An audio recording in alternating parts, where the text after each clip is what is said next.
Alright, welcome to the Franchise Time Machine.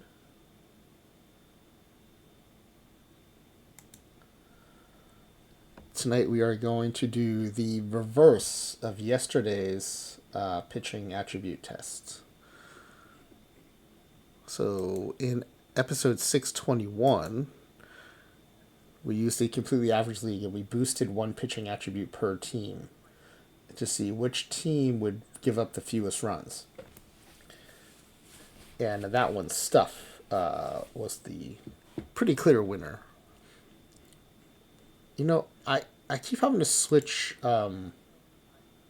files to get to the results. So let me screenshot the results from last night and I'll make it a slide. So let's go back into yesterday's sim.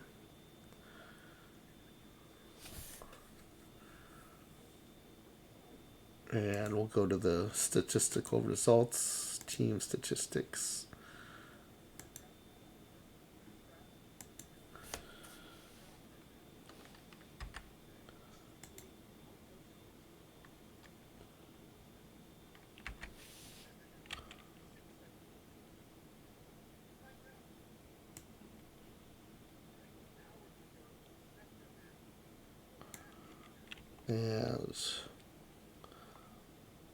And we grab a blank slide.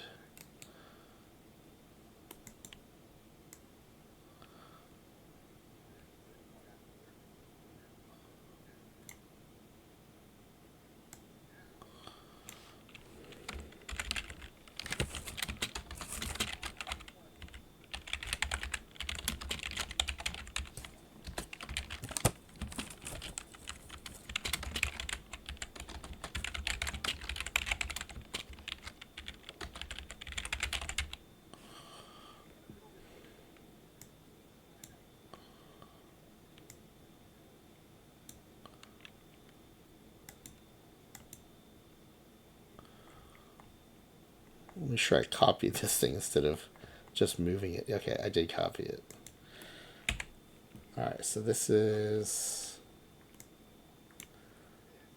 what happened when we boosted.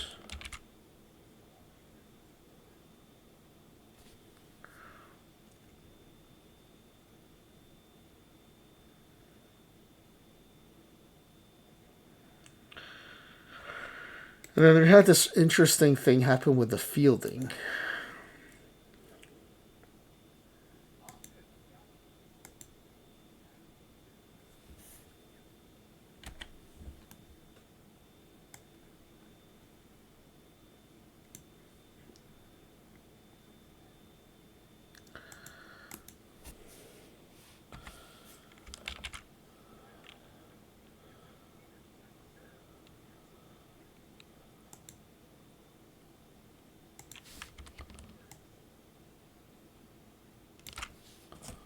So what did we end up finding out? It was power. Oh no, Stuff was more important than PBABIP, was more important than HRA, was more important than control.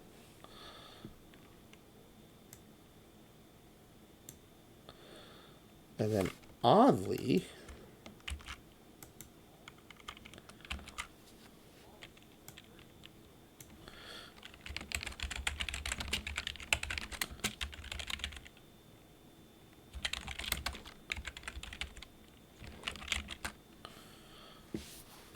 this is an odd finding.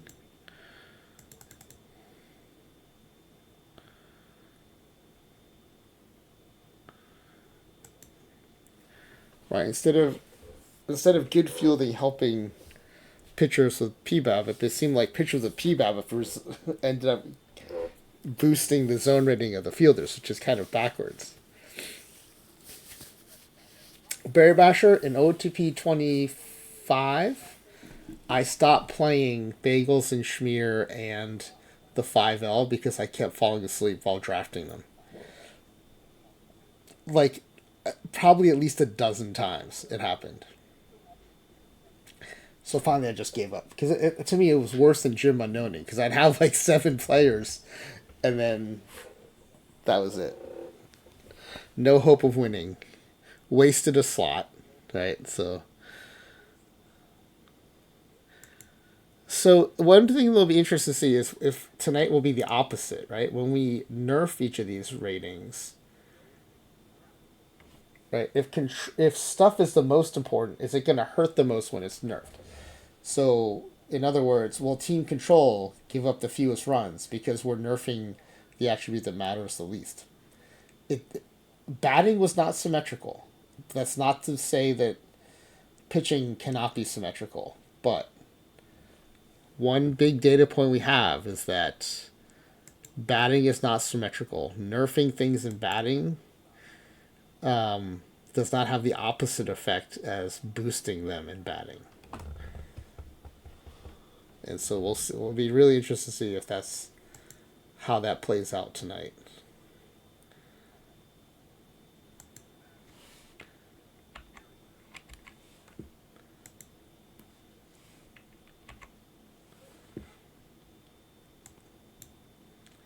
All right, so let's go back to the game and we'll set up. I do have to set up yet another quick start because it turns out I left the free agents in place last time.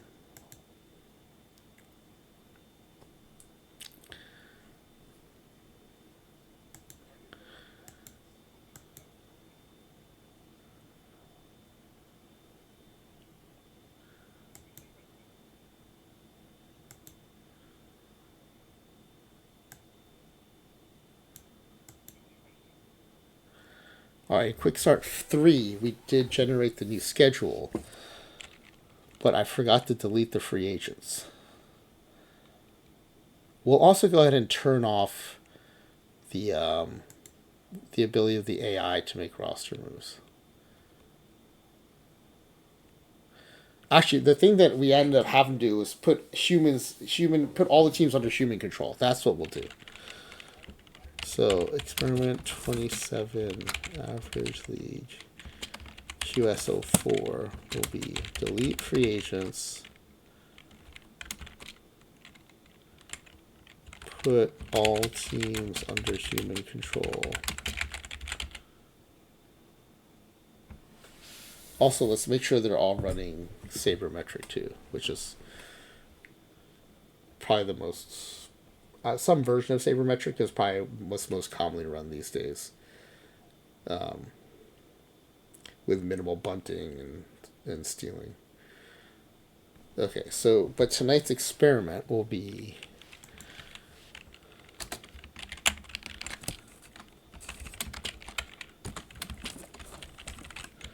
pitching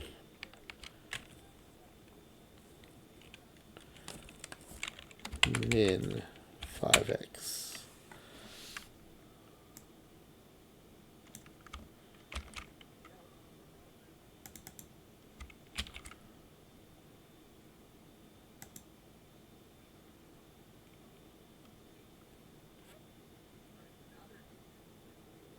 Commissioner cannot be fired.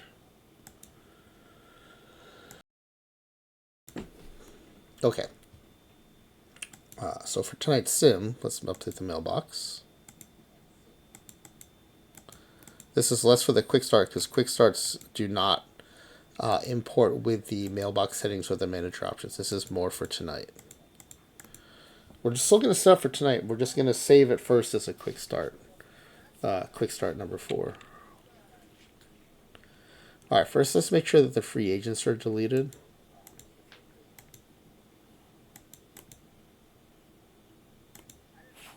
Yeah, let's delete these guys.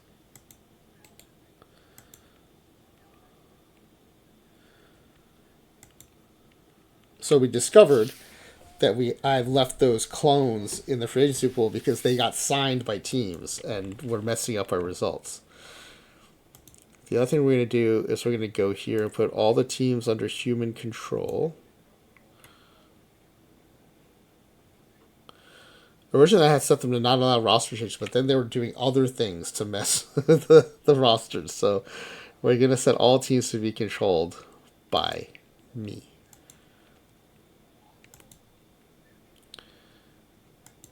And let's make sure all the teams are running the same strategy. Yeah, sabermetric.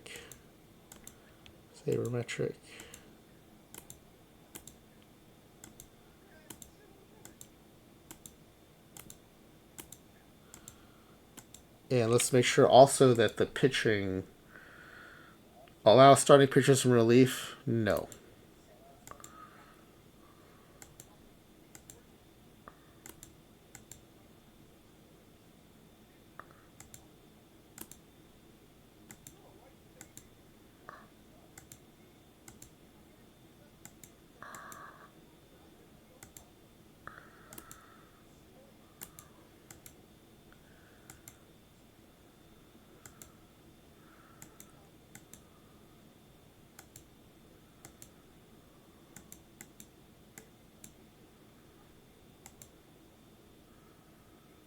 This might also mean that we then have to manually. Well, we're not going to worry about 4-man rotation for postseason. I keep forgetting the postseason for these experiments is meaningless, so we're not going to do that.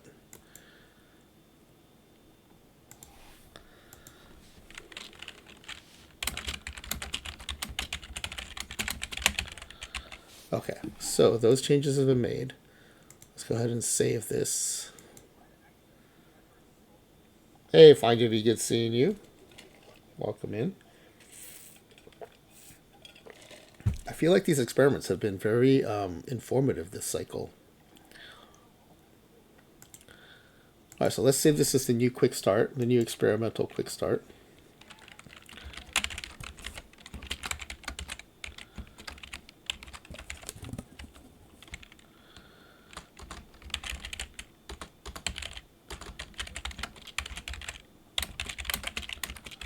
The deleted clumps of the vacancy pool. You put all teams under human control and set allow SP in relief to no. Okay, that addresses all the issues we found in the last pitching experiment. So now the quick start for the average league has been saved. Now we're going to start setting up for the experiment.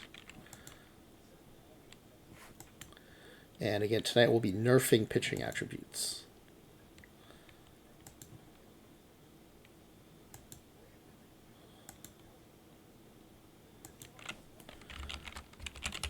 Stuff.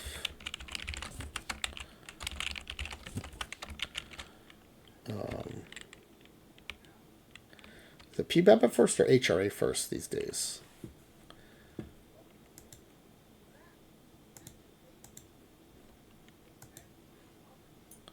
HRA, then PBAP.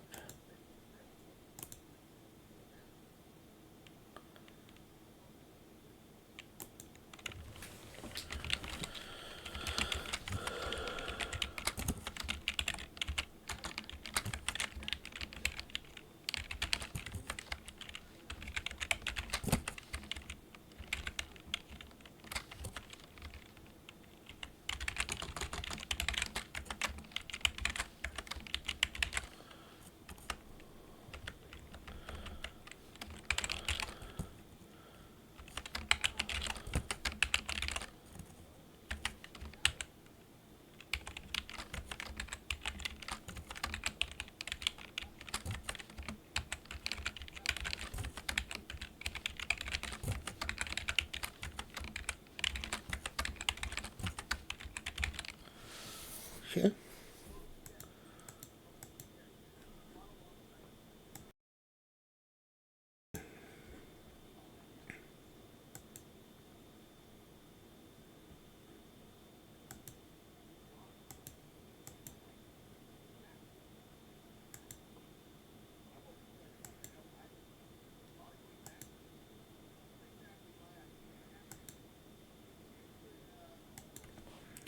We're going to take this down to 50. I'm going to see what happens with that.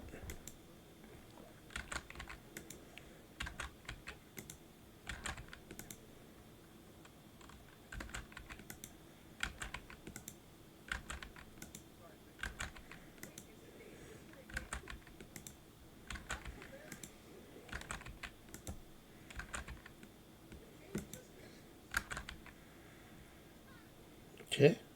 Team control is ready. Team HRA.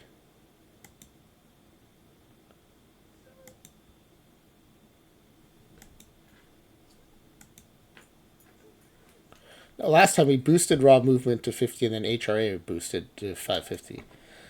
Does the reverse still happen? Yeah, the reverse still works.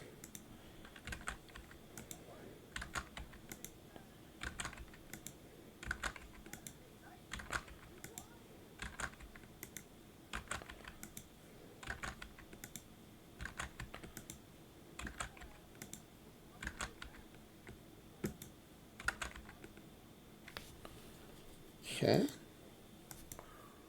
Team P BABIP.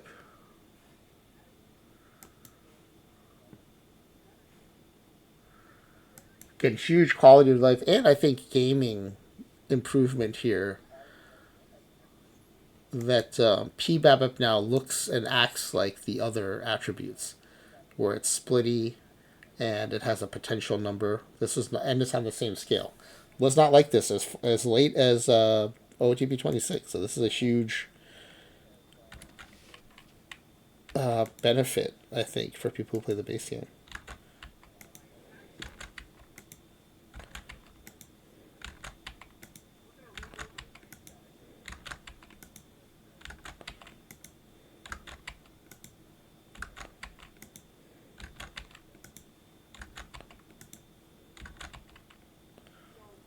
Okay. Team stuff. Now we have to figure out what formula we use to get stuff down to 50. Usually a good starting point is nerfing the velocity, so we'll start with that.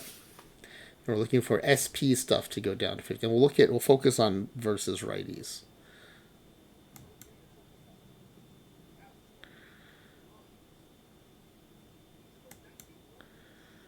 Okay, 89 to 91 helps. Let's get rid of some pitches. We'll drop the splitter. We'll drop the sinker. And we know the changeup is powerful. Let's drop the curveball first. Ooh, that made us a lot splittier. Don't want to be a more splitty. Should we lose the slider? Ooh, that gives us a negative split. Interesting.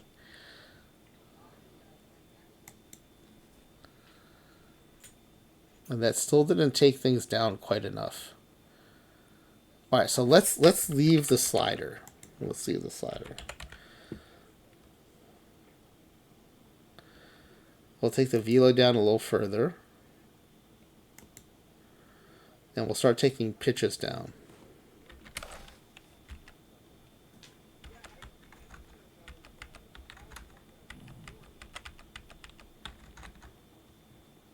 Okay, that helped quite a bit.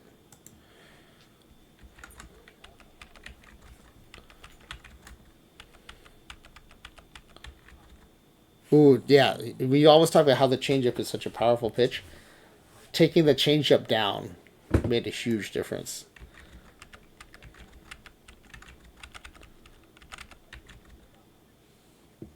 Actually, let's not change. I'm not going to change the potential everywhere else, so let's leave it. 275, 275. Oops. 295. 325. Or I guess I could change it everywhere. It's just a little extra typing. Oh, the thing is, I didn't change the potential for everything else, so let's be consistent internally. Let's be internally consistent. All right, stuff is down to 80. We have to take this. So change up is the thing.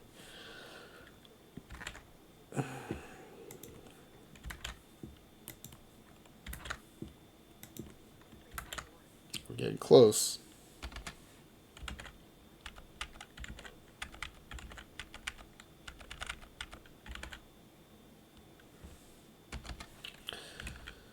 Ooh, 65. Oh, we're very close.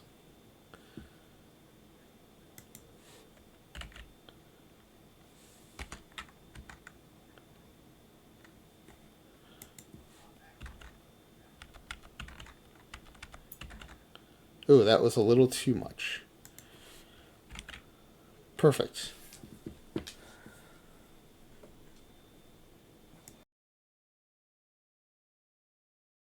All right, so our formula tonight, at least for starting pitchers, is going to be taking the velo down to 85 to 87.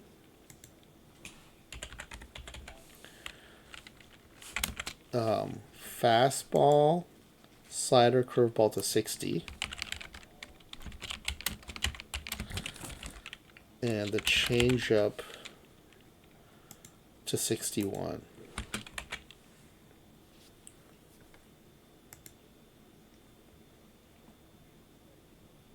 Reverse righty stuff is now 50. We're just going to repeat that formula.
Now, also to be consistent, I left the potentials here for the sinker and the splitter, 295 and 305. So we're going to restore those here. Now we have to figure out the formula for relief pitchers.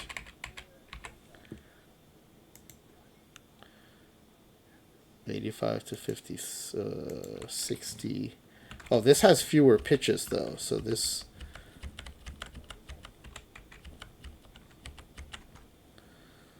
All right, that was too much actually. Let's give him a little more velo. Too much velo. All right, that's close enough. That's close enough.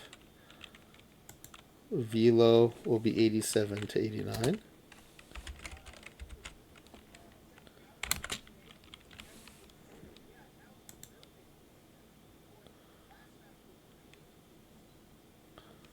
Fastball, slider. Actually, if we just make this 60, perfect. Now they're all 60.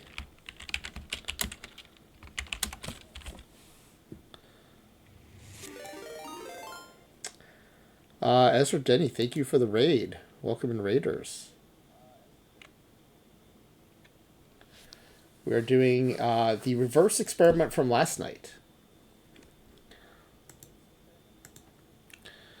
So, last night we took the Completely Average League, which is a league I've created in OOTP 25, 26, and 27. Actually, thank you for the subscription. 21 months of subscribership, which means I have been streaming for 21 months. Ezra and EVC and NYC2, my first two subscribers, and they are how I mark time as a Twitch streamer. So thank you for not only since I've been streaming, but the support to get into streaming from Ezra Denny. So yeah, last night we boosted one attribute per team. And we did stuff, avoid home run suppression, P BABIP, and control. And I'm going to start summarizing this way so we can, we'll have a snapshot of the data. Deli Sports, thank you for the scritches for Crouton. Let me go ahead and deliver those. Hey, buddy, these are Deli Sports scritches for you. Yeah. I wonder if we're not going to see Speckle as much because Ophi is not streaming these days while she's on vacation in Japan. So other people have been able to get the first scritches in. So last night we showed that. No, let's add stuff to the personal dictionary.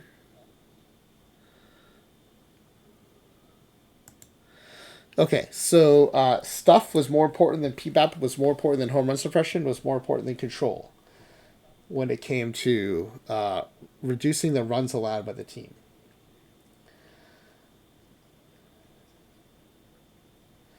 Yeah, Ezra, I was listening while I was setting up, so I did hear that you finished the game. I was kind of surprised though. It seemed kind of abrupt, like you didn't even get a cutscene at the end.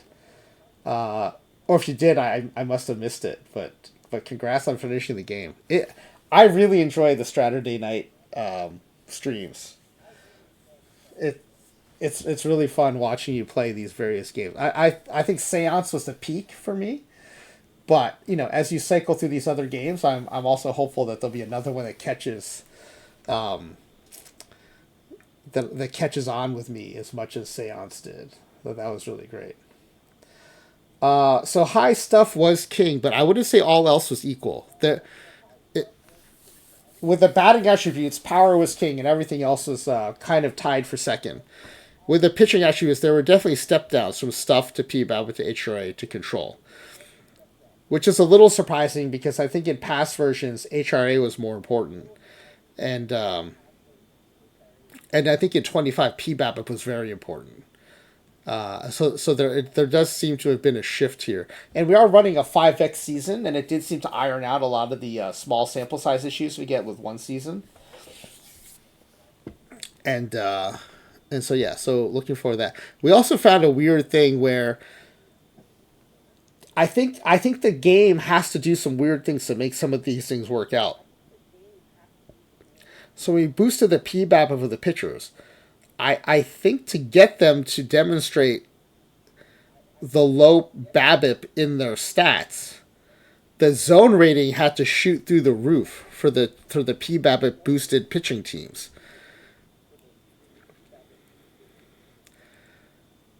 And so, I mean, I guess you could potentially say that PBABIP, when PBAP is boosted, they're getting more opportunities, but it doesn't really explain why their zone rating should be so much better than the other teams. Like, it's crazy high. And so I wonder if that's an artifact of the game trying to get the numbers to work out. Right? So, and again, I talk a lot about baseball truce and OOTP truce. And I think a lot of people say, "Oh, if you have if your team is depending on pitchers with high BABIP, you have to have good fielding," and that is a baseball truth.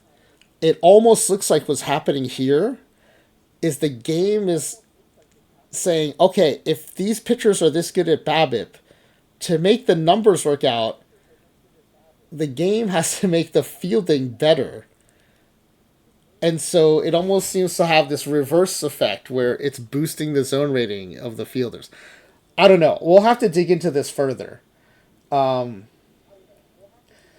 but the fact that these pitchers give up more catchable balls does not explain why their zone rating would go up. It doesn't explain why the fielders suddenly have more are suddenly are rangier. I think the game is the game is having to force that to happen to make the BABIP work out. But again, that's an early hypothesis. We'll have to test that further. Anyway, tonight we're gonna do the reverse. We're gonna reduce one attribute per team, and we're gonna see if these attributes are symmetrical. Right? If boosting control helps the least, then nerfing control should hurt the least. And so team control should give up the fewest runs.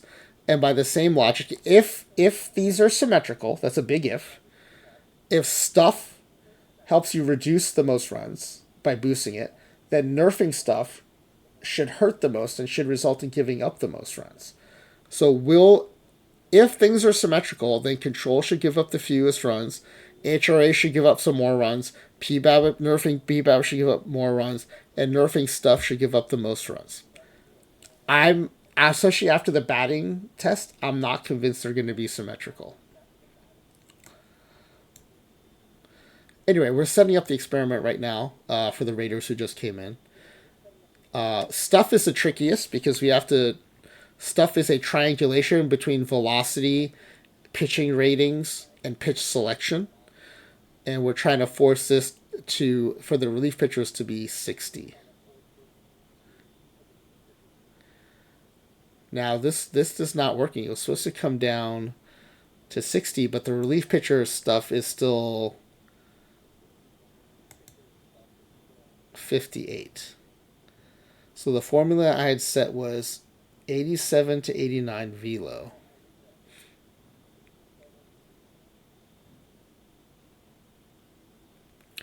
Maybe we have to take this down further. I don't know why it worked earlier and it's not working now.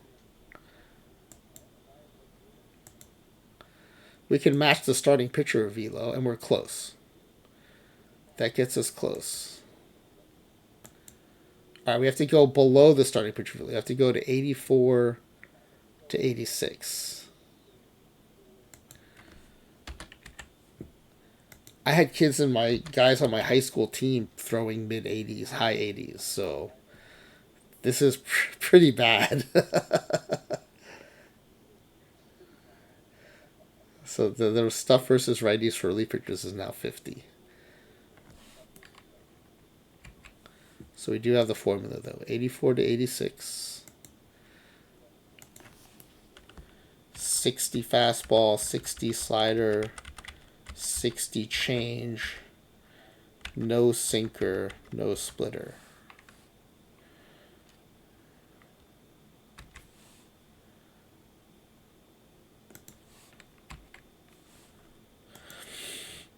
'84 to '86, 60, 60, 60.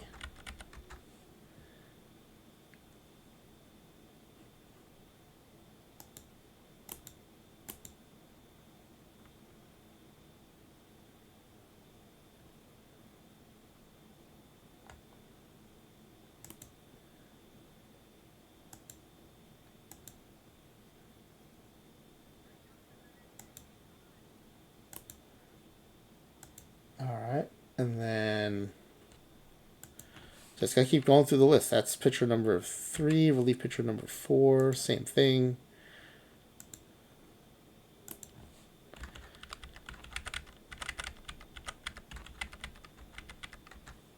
Okay. Now they're getting real splitty because there's only right-handed batters in the league. We're just focused on the stuff versus righties.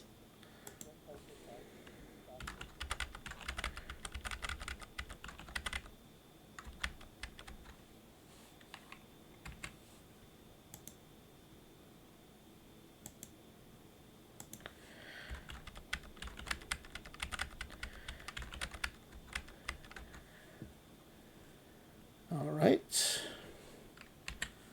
Pitcher number 7.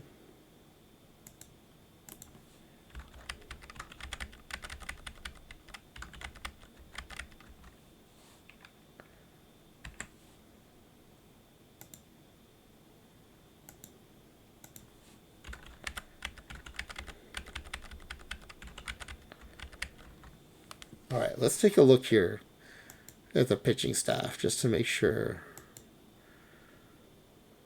Okay, 20.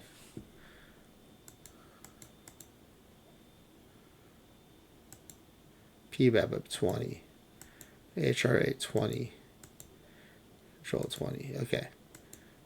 All right, this is the neutral league pitching staff now. Well, that's true. Control in 80s is another thing. That's true.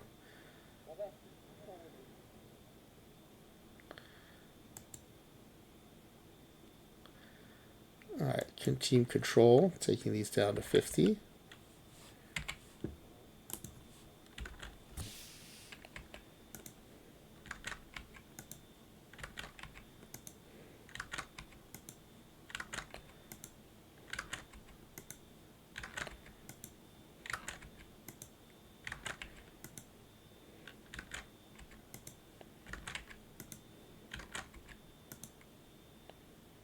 All right, that's it for team control. Oh, shoot. That was team stuff. Wait, how did that happen? Oh, no, this is right. This is neutrally control.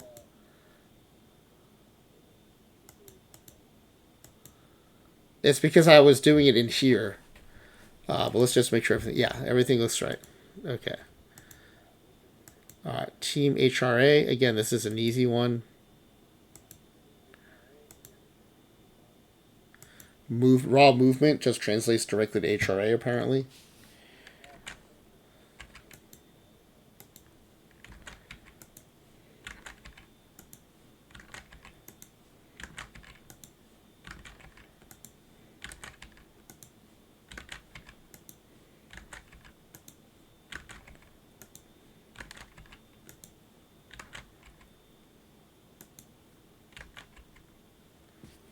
Okay.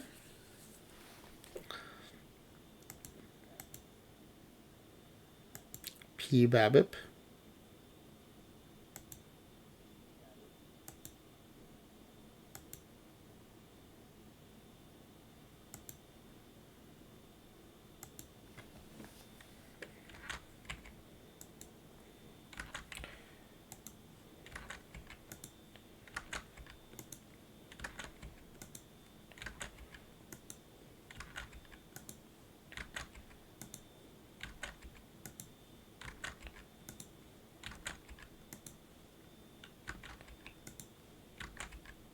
All right.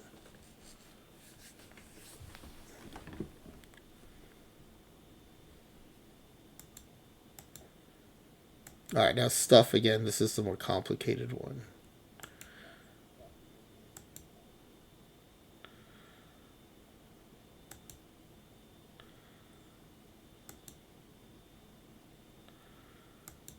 '85 to '87.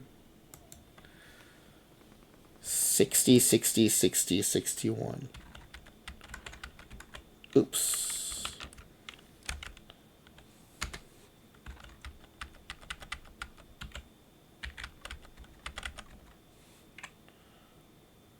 And the starting picture stuff is 50. All right.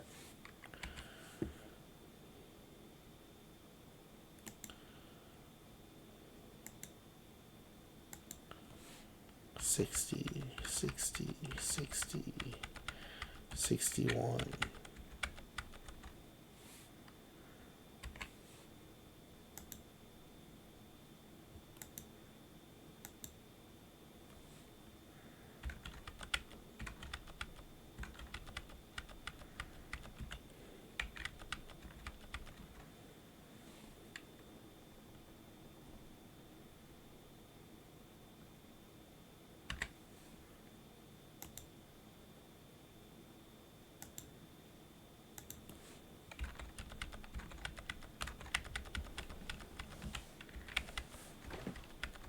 Okay. Last starting pitcher, and then we have to switch over to the formula for relief pitchers.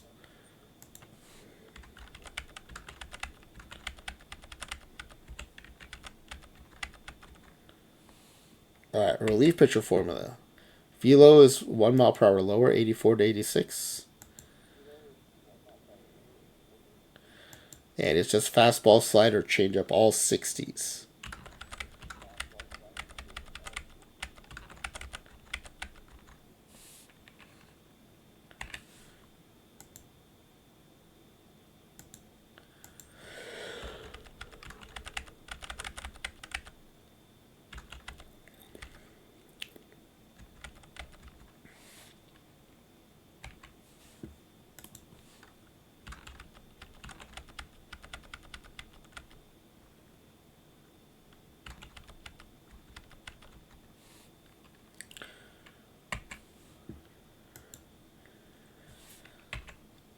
Oh, I didn't do the velo. Actually, what does that do? It does take the stuff down, though. Interesting. It's below the detection level, so I have to be very careful to make sure I did this correctly. Let's make sure all the other pictures above this were done right. Yep, so far. I'll go back and check the other stuff team too, just in case.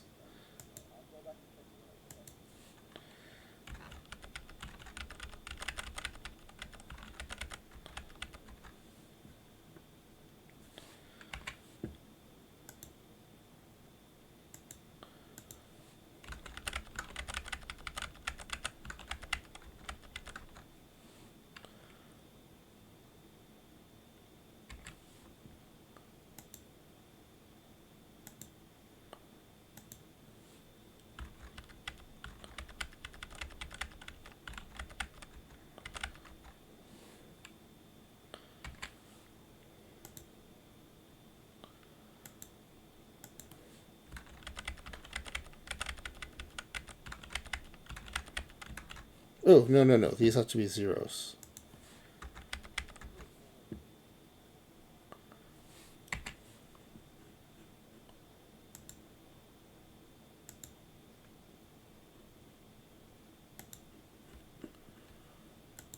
'84 to '86.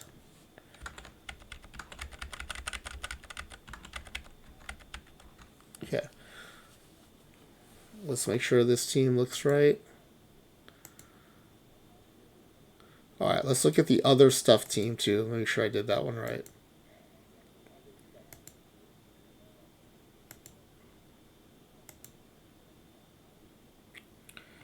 Yeah. Could an 81 mile per hour pitcher get 80 stuff? Probably if you boosted the quality of the pitches enough. Well, no. Oh. You mean view rating of 80? Probably not. Probably not. We can try though. Let's see. Let's try it out. Well, there is no 81. It'd be 80 to 83. And you'd have to max these out to 600.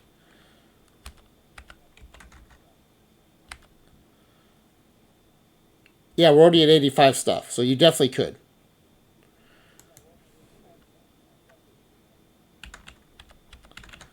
The answer is yes. I don't know if Super Mudman's still here, but yeah, you can easily take an 81 mile per hour pitcher to 80 stuff. They just have incredibly good pitch quality. So I guess what would happen is you have an 85 mile per hour that has like. So if your fastball is 85 or 80 to 83, I would assume your slider's probably lower, like 75, but your slider would probably have incredible break or, whatever it might be to get that pitch quality up to, 550 or 600.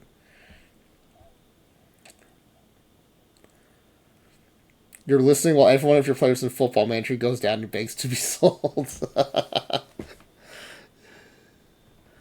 All right, so this guy checks. We're just checking out all the pictures on the other stuff team to make sure I got the velocity right. Oh, see? I missed one. This starting pitcher, I missed the velo.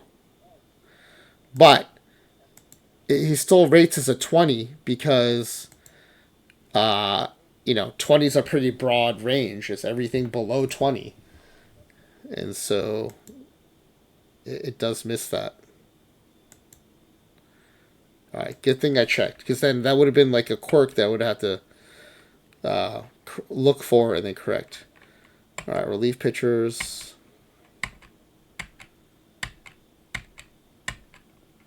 All right, they all seem to check out. Let's still do our tour though of the teams and make sure everyone looks right. 20s, yes. 20s, yes. 20s, yes. Yes. Yes.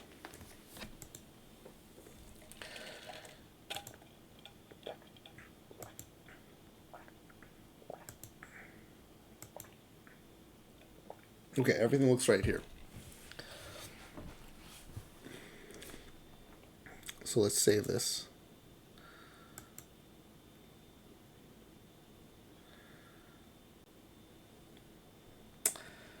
All right, let's do another channel point wager.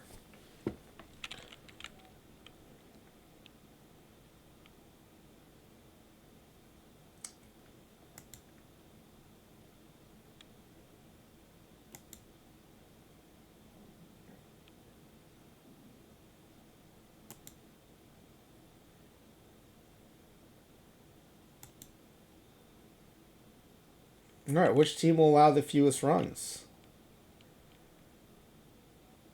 Stuff, HRA. This is nerfed stuff.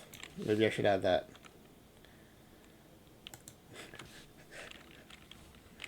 Ezra, you're. That would be funny if I accidentally imported Ezra's channel point wagers into our completely average league.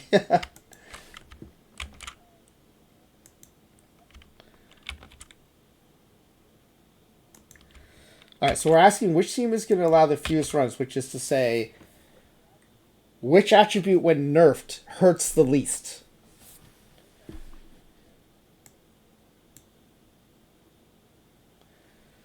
So Super Mudman seems to think that control will hurt the most. Nerfing control will hurt the most. I guess maybe that's how we should phrase it, because which team will allow the most runs? Because then you want to know which hurts the most. Okay, so I'm switching the question to which team will allow the most runs. So in other words, nerfing which attribute hurts the most, right? Because if it hurts more, it'll give up more runs. So which team will allow the most runs? Nerfed stuff, nerfed HRA, nerfed PBAB, or nerfed control? And what Super Mudman is saying is that they would be surprised if nerfing control doesn't hurt the most or give up the most runs. So we'll leave that up for 5 minutes. And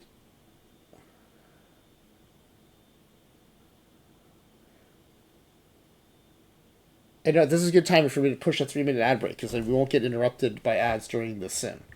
And it'll give you all time to put in your channel point wagers.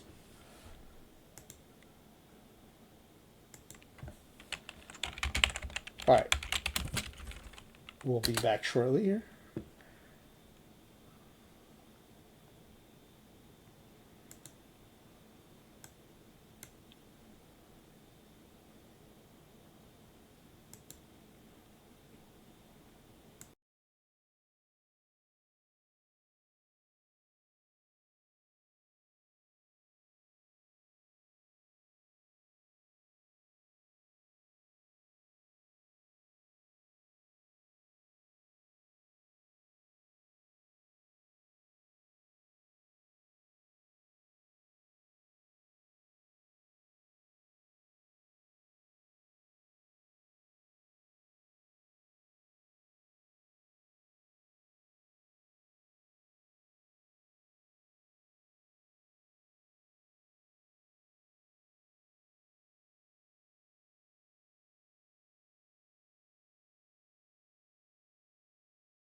Yeah, thank you, Superman Man. Yeah, so what I was saying as we came back from the ad break was, I was noticing Psycho Ducko's comment in the chat about, for me personally, when my control dropped, I allowed more runs.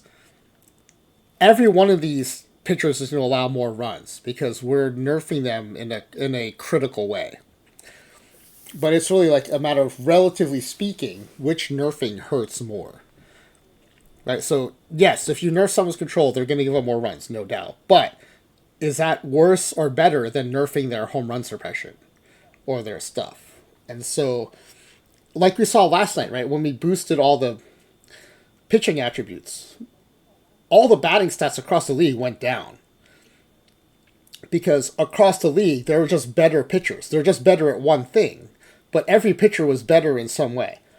So tonight, all the batting is going to be up because we've improved we've nerfed the pitching in some way. So the entire environment is going to be more offensive minded. It's just a matter of which team is going to suffer more than the others. So last night, the wagering was the opposite of what ended up happening. So tonight, this is very interesting.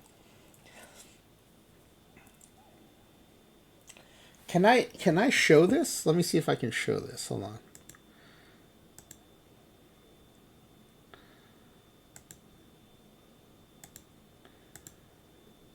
Yeah, okay. I think I can show this.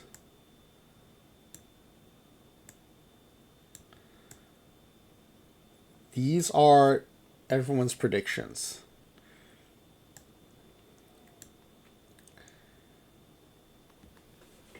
There's a tie between nerfed home run suppression and nerfed PBABIP. So most of you think that those two attributes are going to hurt the most. So nerfing HRA, nerfing PBABIP are going to result in the most runs scored. Now, boosting control helped the least, and everyone seems to think nerfing control is going to hurt the least. Right, so in terms of like the volume of votes, volume of points being directed at these things, the weight is directed towards HRA and PBABIP and then stuff. Now, there's very little weight being attributed to control, to nerfing control.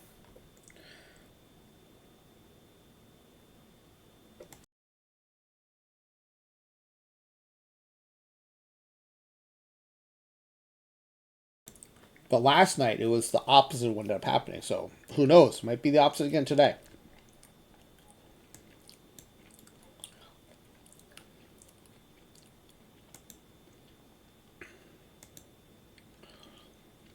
All right, let's see. Let's go ahead and save this, and we'll go ahead and save it as a quick start too. Number of voters might be more important than that. That is possibly true, although you could take the amount voted as a measure of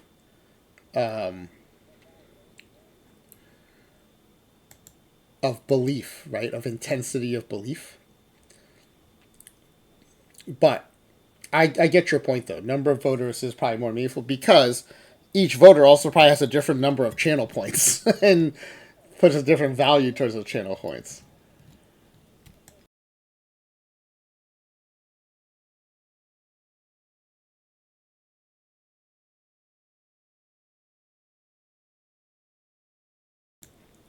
Yes, that's right. The metric is kind of meaningless, Ezra. That is true. Psycho, you can't wager points because it was only open for 5 minutes. So if you miss that window, you will miss your opportunity to put in your wager. All right, so let's also save this as a quick start for tonight.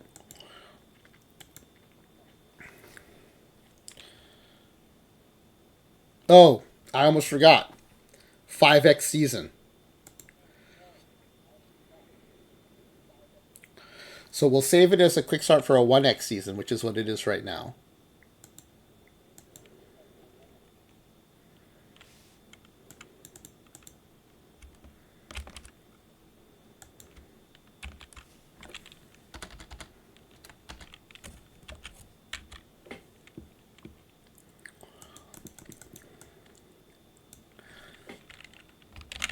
Each team had a pitching attribute lowered to 50. Stuff, HRA, PBABIP, control.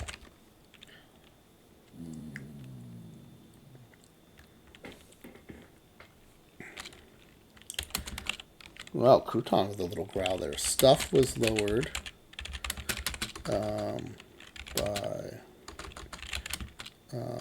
SP stuff.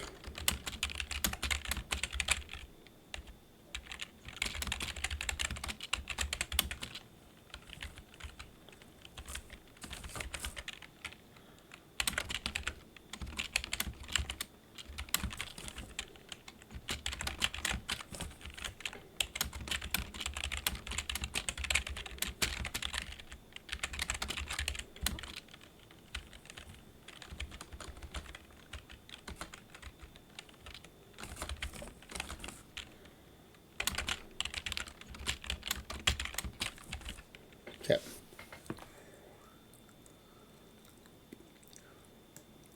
Copy that in case it doesn't carry it over, but I hope it does.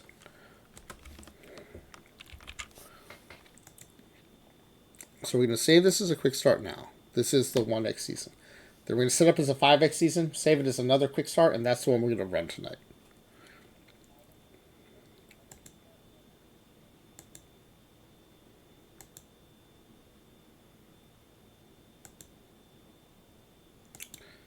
For some reason, when we do a 5x season, it gives us a 5x season. When we do 4x, it shortchanges us. When we do 10x, it shortchanges us. I really wonder if it's the fact that it's an odd number of seasons. I want to try 7 and 6 to see if the same thing happens.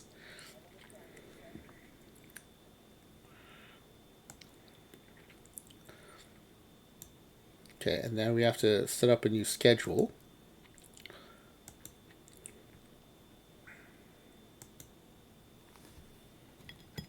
Yeah, so I think one of the things we learned is 5x seems to iron out as many of the small sample size things as 10x, at least for the things we've been doing so far. I think there are other things that we test that are harder, like sliders, or things that happen a lot less frequently, like balks or wild pitches, that we may have to use the 10x, but the 5x has been fine so far.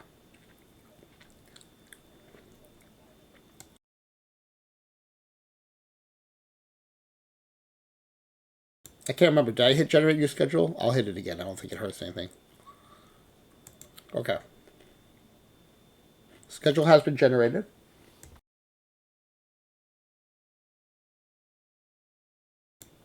The check we do is we look at December, and if there are games in December, then the schedule has been generated. Yep, looks good. I think it still gives us no, it no longer does. There's like a weird spot where it still gave us like a 5-day break, but it doesn't seem to be happening anymore, which is good. You know what? That was something was I think under the 4 or 10x schedule. So I don't know why it would happen though with the odd number of seasons for some reason.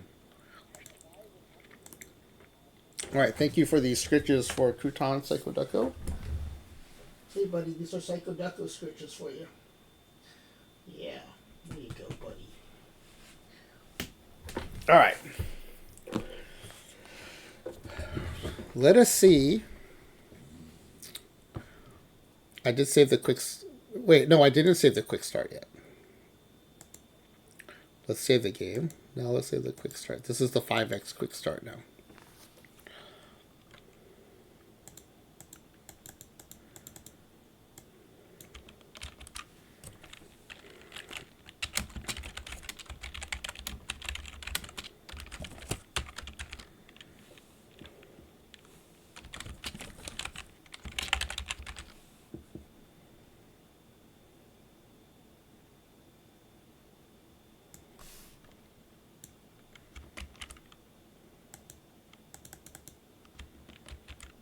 All right.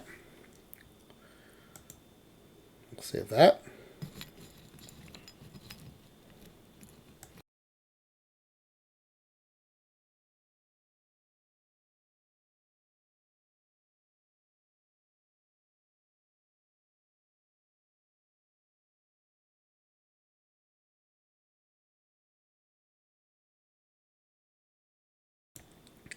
Yeah, I mean, there may be things where we have to do even more than 10x, but so far we've been lucky.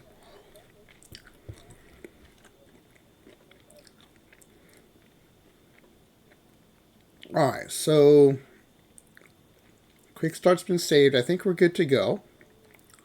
We can advance this to opening day. Did the mail? Oh wait. Did the mailbox? Yeah, I did. I did update mailbox. I did update the manager options.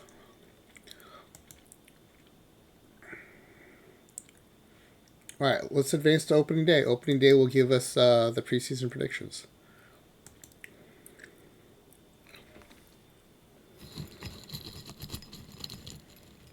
There it is, calculating the preseason predictions. All right, let's take a look. MLB reports and info preseason predictions.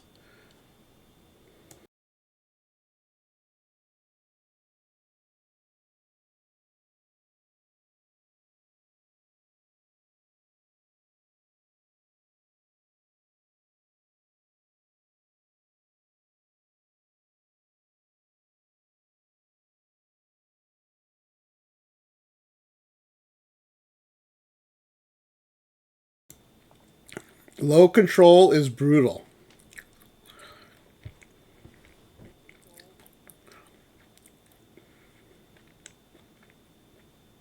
I mean, all the ERA suck, but man, low control gets hammered.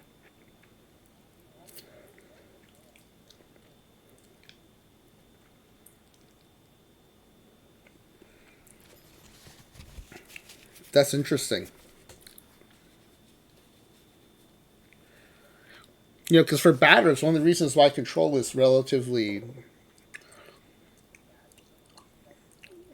weak is like it's hard to drive in runs with control, but you can definitely set up innings with control. Well, all the staminas are set identically the same, Psycho Ducko. Every pitcher in this league has the same stamina.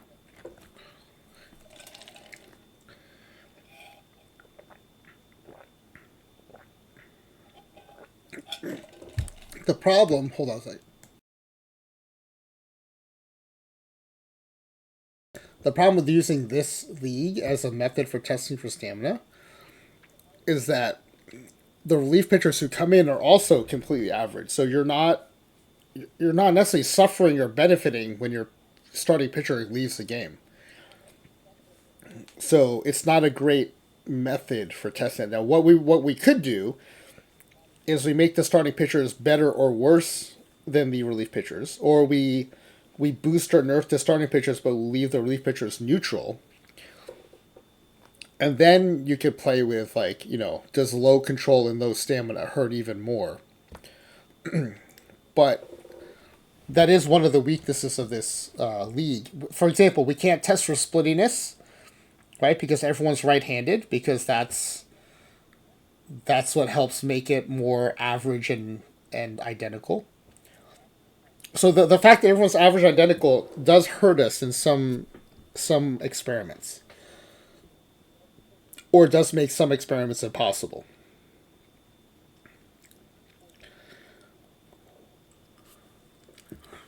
I did toy the idea of trying to make it completely average but major league identical, in that like we would have the same proportion of left-handed batters and switch hitters and right-handed batters. But when you start to get to that level of granularity, then you lose the whole benefit of having everything be identical and average. But I have considered some lefty righty experiments and what that would take. The problem is then like it's not like you have 14 batters and you can make four of them left-handed. You then have to decide, well, then which ones become left-handed? Is it the first baseman? Is it the corner outfielders? Is it the catcher? Right? Because all those potentially have implications on the nature of like how average and identical is this league. It's doable. It was just more thought than I wanted to put in it at the time.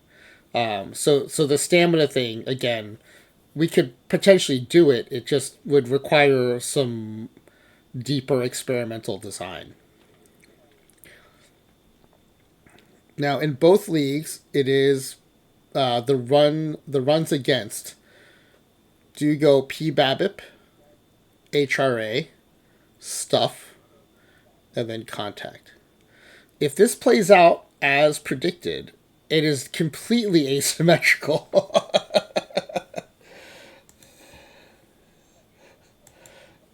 It is not quite opposite, but the one that was helped the least by boosting crushes you by nerfing.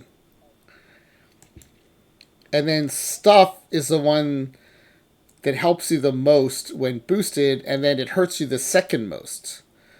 And then the kind of two middle ones, PVAP and HRA, are actually the least harmful when nerfed. That is, if these results play out the way as predicted.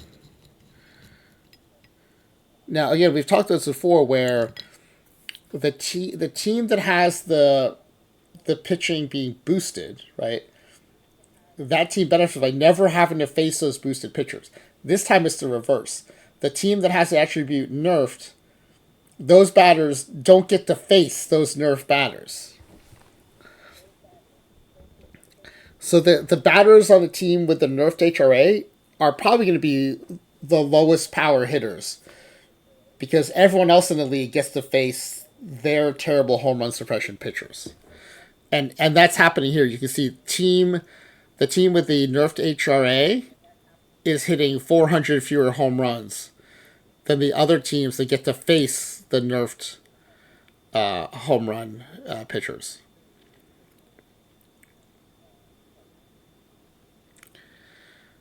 Now, when you look at the top pitchers in the league, it does tie with the predicted teams, right? The PBABA pitchers are predicted to be the best, and the HRA pitchers are supposed to be second best.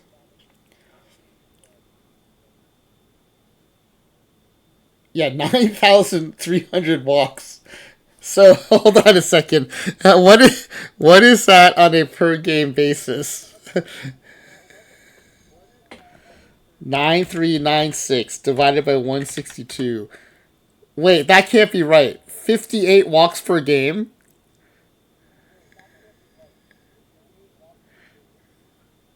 That can't be right. 9396 divided by 162. It is 58 walks per. Oh, it's a 5x season. Thank you. Thank you very much. Okay. I feel really dumb right now. 9396 divided by 810. 11.6 walks per game. So almost a dozen walks per game. A dozen walks per game. And then the team with the nerf stuff is getting less than one strikeout per game.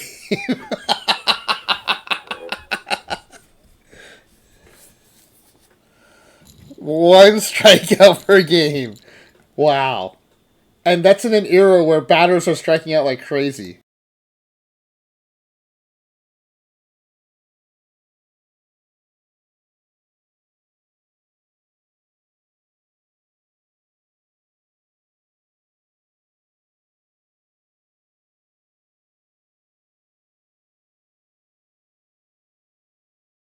So for these teams that are not, they're not team nerfed HRA.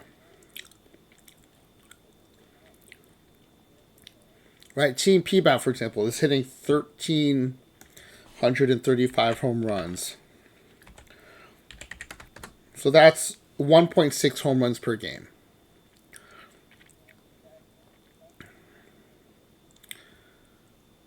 What was the league average in 2025 MLB? I'm kind of curious to see how this ties. All right, league average was 188 home runs.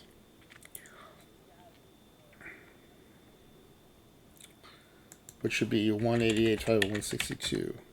or 1.16.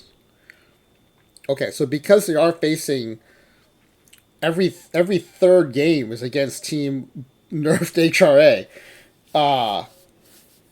they're averaging almost a third of a home run more per game.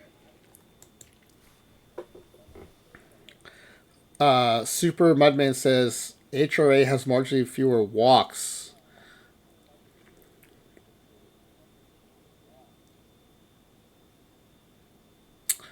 Yeah, that is interesting.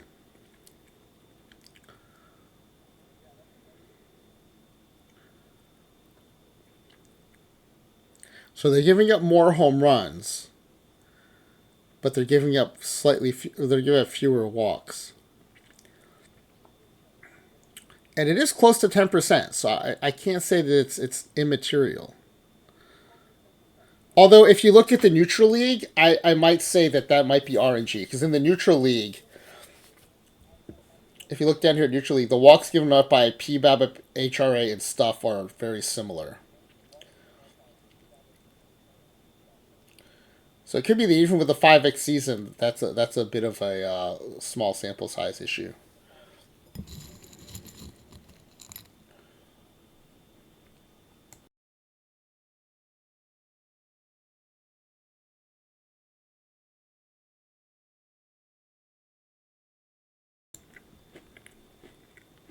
All right, this is very interesting. All right, let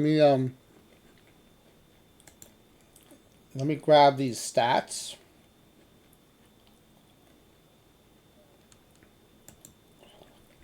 Open in browser. I just had to prepare the browser for it. Okay, we've got those. I'm going to screenshot them as well.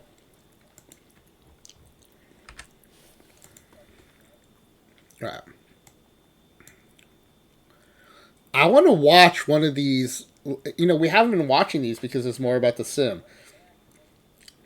But let's watch one of these games with the team control.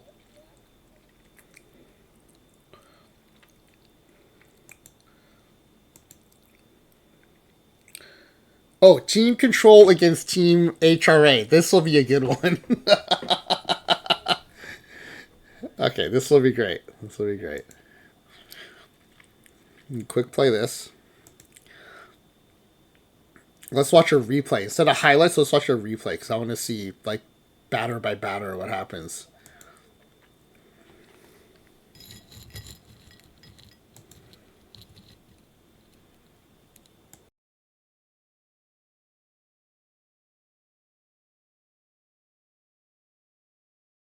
Remember, even though it looks like Fenway, you said all the ballpark factors should be neutral. They're all 1.000.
That sucks when you're giving up that many walks and then you give up an extra base hit. That's brutal.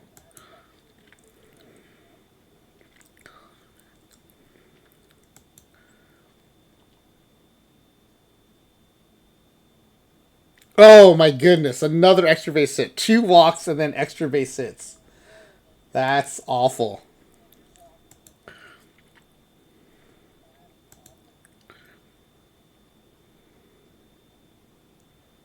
All right, finally get that in. Now it's batters facing the nerfed HRA team.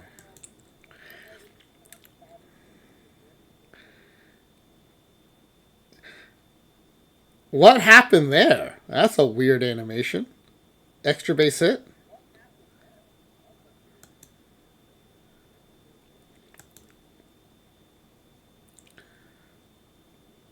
Ball 4. Oh, that's rough when Team HRA is giving up walks. Oh, a strikeout. I guess part of it is every at bat is a potential walk, right? Not every at bat is a potential home run. Ripley the Oriole, thank you for the raid. Welcome in, Raiders. We are doing an experiment today. Oh, did you do more experiments with Jordan Alvarez as second baseman? That's great. That's great. Here's what we're working on tonight. We are so I have a completely average league that I've created for experiments. We did this in 26. We're doing it again in 27. Where there's 8 teams, 4 teams in the AL, 4 teams in the NL, no interleague play, so we can run 2 experiments in parallel. All the players are identical and close to league average as possible. So 50 ratings across the board, 6'2", 210 pounds, all right-handed. And for each experiment we take, for example, tonight, we took 1 pitching attribute per team and we lowered it to 50. So one team has all their stuff nerfed to 50 out of 1 to 600. Team control has their control nerfed. And last night we did the opposite where we boosted an attribute to 550. So when we boosted the attributes, stuff was the most important. Team stuff gave up the fewest runs. And control was the least beneficial. And it was a pretty clear, 10 to 15% decrease in benefit from stuff to PBAB to HRA to control, which is kind of new. In the past, HRA was more important. Stuff being most important, I think, is relatively new to OOTP27. So stuff has increased in importance in the base game, it seems. And we did it in a 5x long season to power through the small sample size issues. Okay, yeah, so you found the same. Power pitcher versus ground baller versus finesse guy, and stuff is way better than it was in 26. Yeah, so we found the same here. And so, but when we did this with batters, right, the results were asymmetrical. Just because an attribute boosted, produced the most runs on the batting side, nerfing that did not produce the fewest runs, right? So the benefits and the penalties were asymmetrical. And that's what we're starting to see tonight on the pitching side as well. So stuff benefited the most from being boosted. Stuff is not hurting the most from being nerfed. HRA actually appears even better than it was in 27. Do you mean in 26? High HRA guys give up even fewer home runs they did in 26. Yeah, so I would agree. So it's not to say that stuff is suddenly everything. But in the past, this used to be HRA, PBABIP, I think stuff control, or it might have been control stuff. Stuff has definitely jumped the line to the front. The other thing is we're not experimenting in a Major League run environment, right? We're experimenting in a league where everyone has average power and average BABIP. And so we don't have like big home run hitters doing damage to Team HRA. And so, it's not exactly the same as running it in a Major League run environment, but it's doing it in an average environment.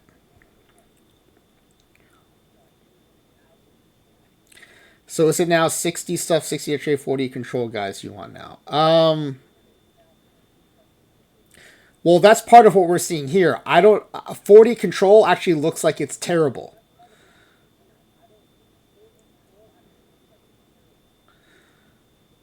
So if you have to take it from somewhere, it might actually, well, that's what we're looking to find out tonight, is where do you want to take it away from?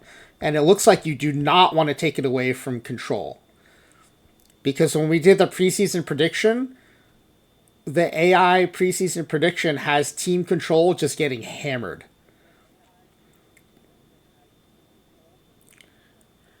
Giving up 12 walks per game, giving up tons more runs than the other teams.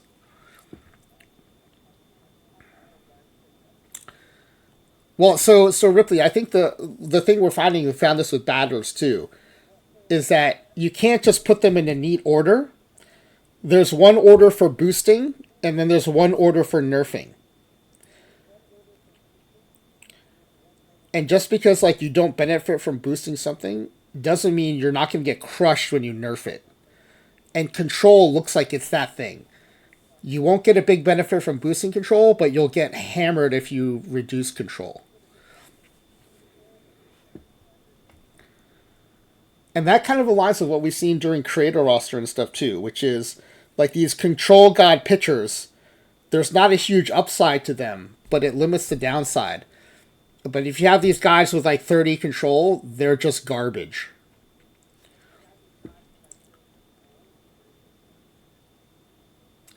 Boosting, yeah. So in our data, boosting control had the lowest benefit out of the four. But so far, the preseason prediction from the AI has lowered control getting crushed the most. Well, so Matt Spector, what I won't have is the data enough to say where that cutoff is. Right, we're just testing 550 and 50 on the 1 to 600 scale. So 50, 75. Okay, so if you're talking about 50s, 75s, and 50s, then you're talking about just boosting stuff. And so then what I would say then is probably 75, 50, 50 is the way you'd want to go. But if you're talking about going like 60, 60, 40, I don't think you want that 40 on control, especially based on what we're seeing. But again, I don't know where that drop off is. I don't know where the cliff ends. We're talking pretty extreme examples here. So we're not talking 50, 75, 50. We're talking 80.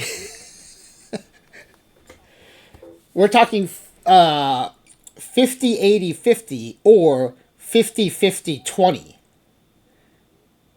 So what you don't want is 50, 50, 20. And what you do want is 80, 50, 50. But we could do a more nuanced experiment. We could do 60, 40, 40, right? And see where if the 40s hurt that much. Well, that's another thing we did in OOTP27 is then we started taking pairs of attributes and what happens if you boost or nerf them in pairs. But I think before we do that, I think to what's coming through in this discussion is instead of 50 and 550, maybe we look at like 500 and 250. So league average for most of these ratings is 400. It's not 250. It's 400. So 50 is actually a much bigger nerfing than 550 is a boosting. Right, so 550 is a boosting of 150 rating points. 50 is a nerfing of about 350 rating points. And so the degree to which we're boosting and nerfing is also not symmetrical either. So another thing we do then is if we're boosting by 150, then we could try nerfing by 150 to see how much difference that makes in the findings. But it does definitely look like, and a lot of this was meant to be helpful to people playing online leagues, right? If you have a pretty good player and you want to boost something, if you're a batter, you should boost power. If you're a pitcher, you should boost stuff. But if you have a deficit, for a batter, you should address your avoid K deficit. And if you're a pitcher, it looks like you should address your control deficit. But that's what we're finding out right now. And right now, just for fun, we're watching a replay of a game between the team with nerfed control against the team with nerfed home run suppression. And so far, the team with nerf control has already given up 3 runs in the first inning.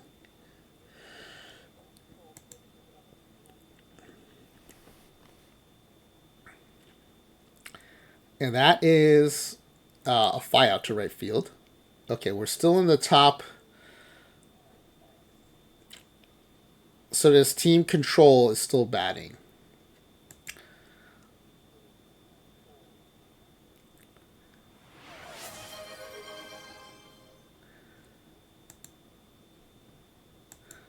Right, and it's baseball, so it's not happening every at bat in every inning. Like some innings like this were like pretty normal innings.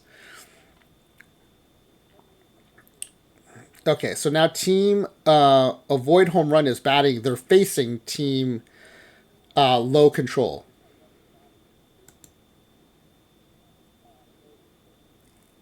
Oh, and he goes down looking. All right, there's a walk. I think that's the 3rd walk of the game. 2 innings, 3 walks. That's a blooper to right field. That sucks. When you're giving up a ton of walks and then you give up a little blooper like that too. All right, we're not doing highlights. Why did it jump us? Oh, no, that's right. We're still in the bottom of the second. All right, 1 out. A double play. Team control needed that. All right, now team control is facing team HRA. So these pitchers cannot keep the ball in the ballpark. But it seems like the dice rolls for home runs come up less frequently because team HRA with 20 home run suppression is keeping the ball in the park so far.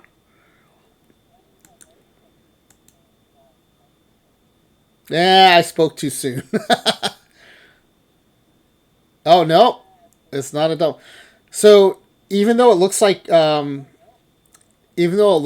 Fenway Park, all the ballpark factors in the league are set to 1. So it should play like any other, like a neutral park.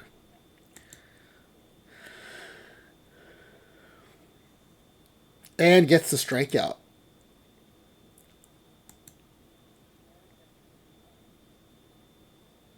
Draws the walk. Base is loaded. And gets the pop up. Again, this is a 20 HRA team, and they're not giving up a home run yet. 50. 50 out of 600. So they're this on the scouting scale. It's a 20.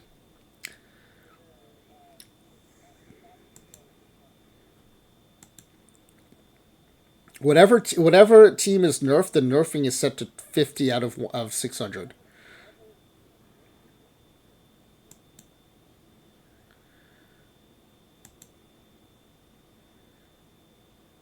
Again, facing team control, and not every play is a walk, right? We haven't gotten a walk yet this inning.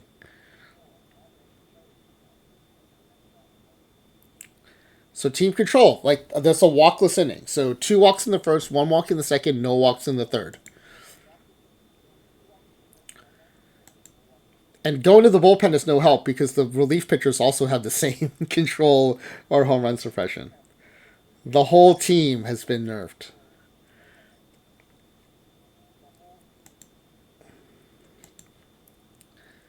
Yeah, this is not the wild, crazy ride I thought it would be. Team nerf control versus team nerf home run suppression. I thought it was going to be bonkers, but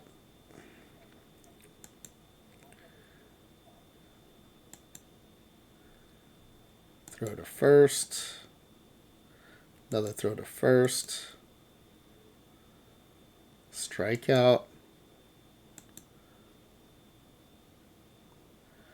All right, team avoid home run facing team low control. Frankly, I don't even know why they're swinging. They should just wait and just get walked.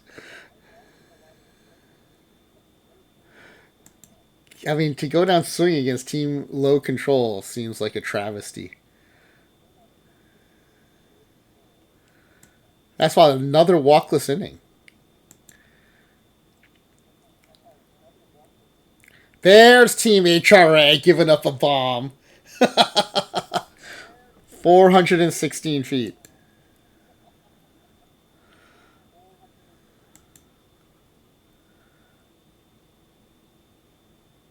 And a strikeout. Home run followed by a strikeout.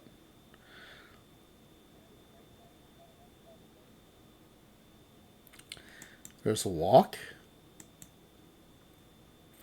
Throw to first. Not in time. Another strikeout.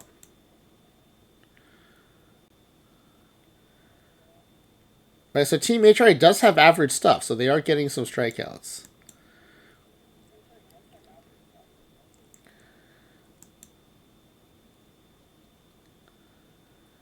Line drive to second. Again, why they're not taking all the time, I don't understand. Ground ball to third.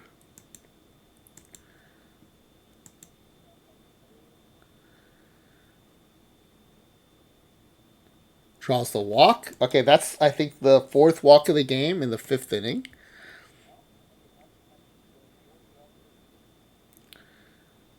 All right, fly ball ends the inning. All right, now team control facing Team HRA. Pops him up.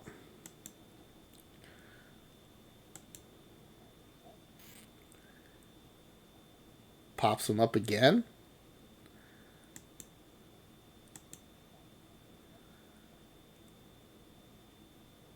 Goes down looking.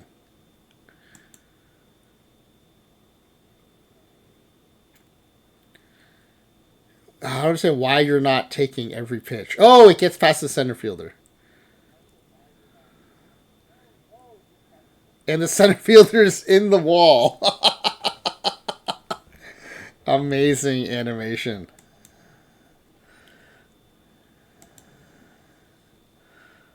There's the walk. There you go. Team control giving up another walk. No, goes down swinging. Couldn't check the swing. Another strikeout against team control. Ridiculous.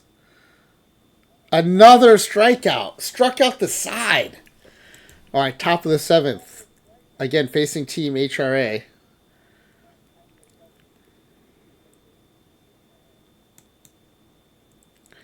Yeah, yeah, I literally broke the game, made the center fielder disappear. Pops him up.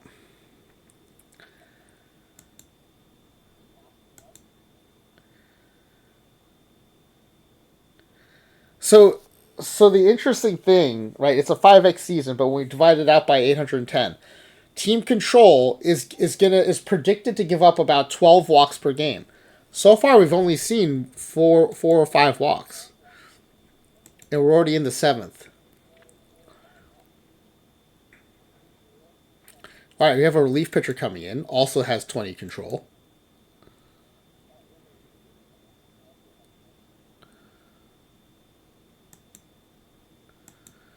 And again, I don't Team HRA just letting team control off the hook.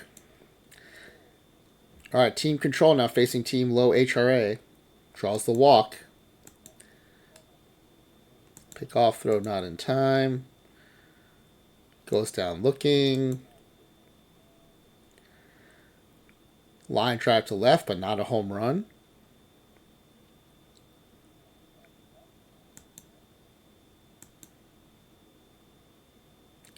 Ground ball to short, keeping it in the park and turning a double play. Gets out of the jam.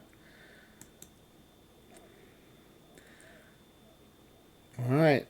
Team control. There we go. There's another walk. Way to take the pitch.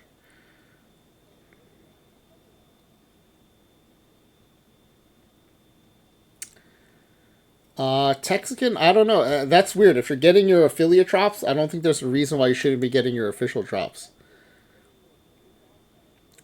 The only thing I can think of is if you have another window that's still watching an affiliate channel, it may not let you count your official draft because it's already it's still counting affiliate drops, even though you're not getting any more because you're maxed out.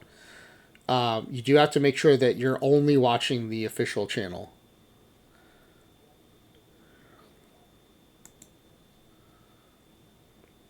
Fly ball to right field.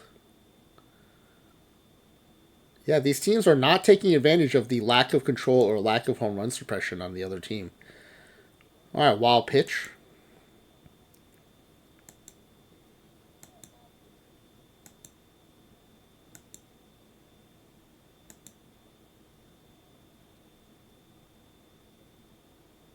Goes down swinging. We're not even getting 3-strike counts against team low control. Pops him up. All right, top of the ninth. Facing team HRA again. Low HRA. I think they only have one home run against team low HRA. Drop through a strike. Out at first. All right, team low HRA I think is only giving up one home run, and team low control is only giving up I think 5 walks.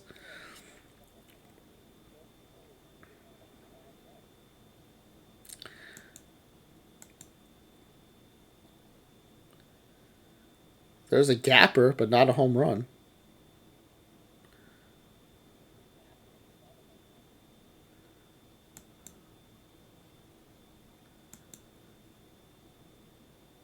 Goes down swinging.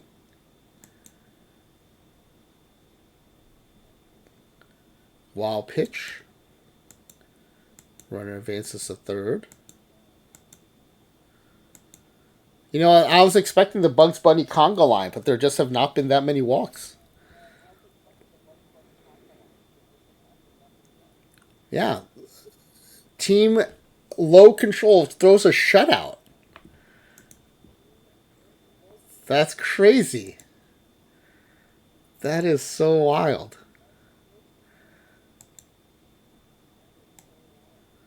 Team low control only gave up 5 walks. And team low home run suppression, I think only give up 1 home run. Yeah. That's weird.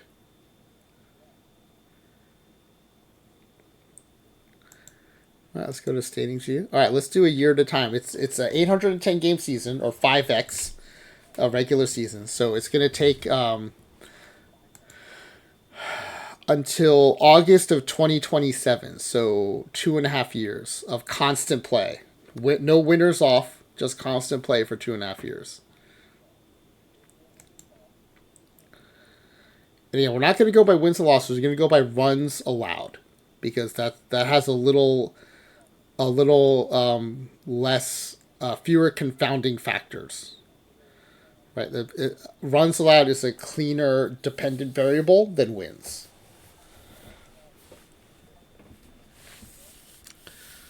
Team low control getting hammered in both leagues, 30 games behind already.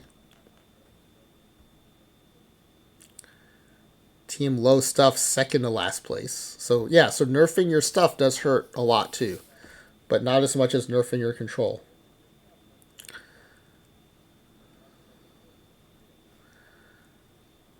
And PBAP and HRA pretty much tied in the neutral league and only 10 games behind in the average league.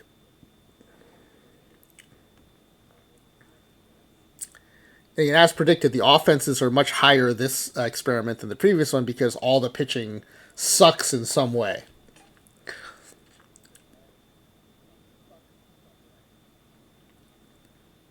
So even though they're average batters facing highly flawed pitchers. So that's why the offenses are through the roof.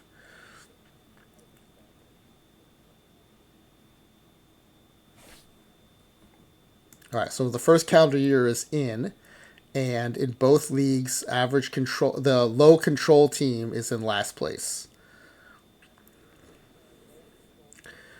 and low stuff team is in second and last place, and the PBAP and HRA teams are pretty much tied.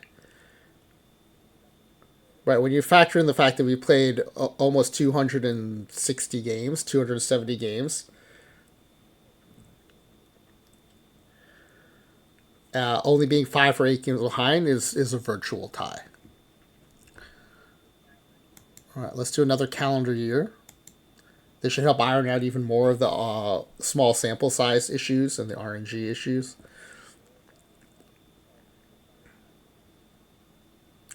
But yeah, having your control nerfed sucks the most.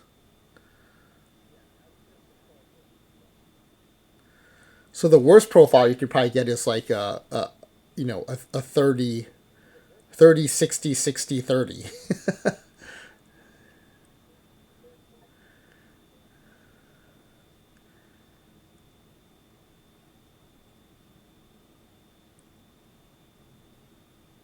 Yeah, team low control is just getting crushed.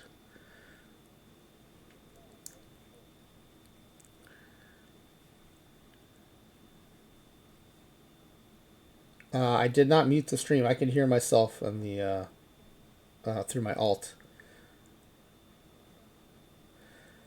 Yeah, see, Grizzly, this is the opposite of what we did last night. Last night we boosted one attribute per team.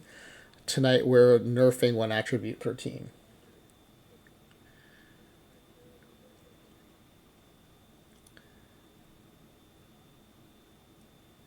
Oh, sorry. Psycho Ducko is asking if. Okay, yeah, because I have heard that Twitch might not give you credit if you have your stream muted.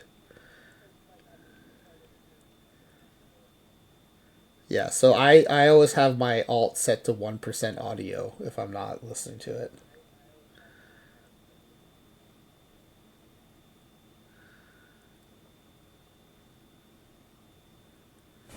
67 on base streak by a player from which team? Oh, we can't see.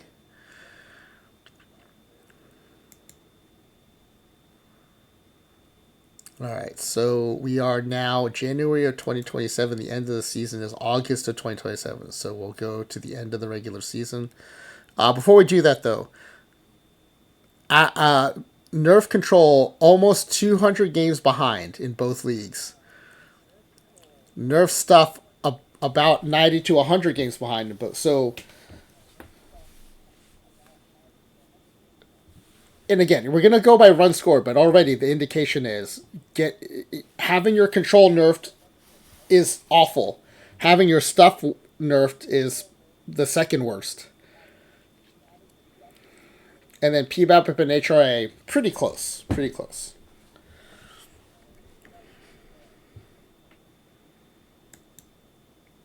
And yeah, I think this is potentially helpful too for maybe for perfect team, where like if you have if you have iron pitching staff, just try to get the cards that don't have terrible control.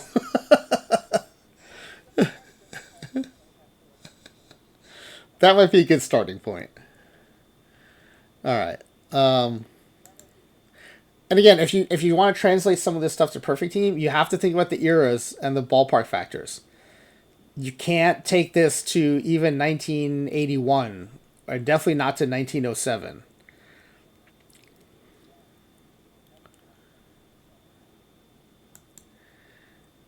All right, so we're gonna go to the end of the regular season here.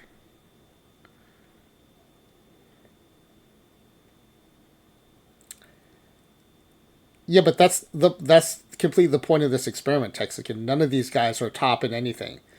They're average in everything. They have one thing nerfed. So this is actually a very good. This is a very good comp for iron or bronze.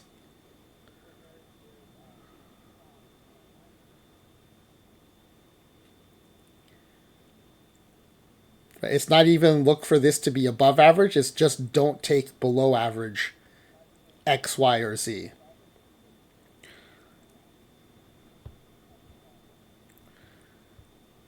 And even in late cycle, iron and bronze are never going to have top rated for all the categories because otherwise they would be a gold or diamond card. So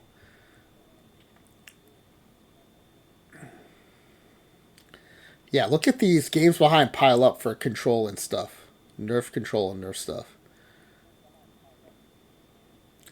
And in a 5x season, being, even 15, 20 games behind is nothing.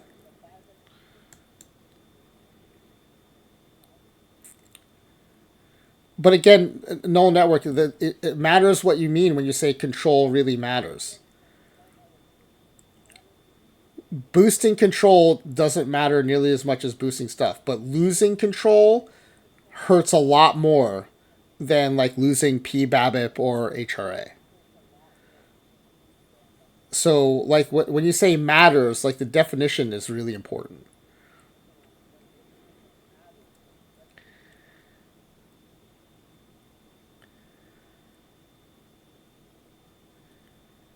So yeah, this is we have one more game to play. We have to finish the regular season. All right.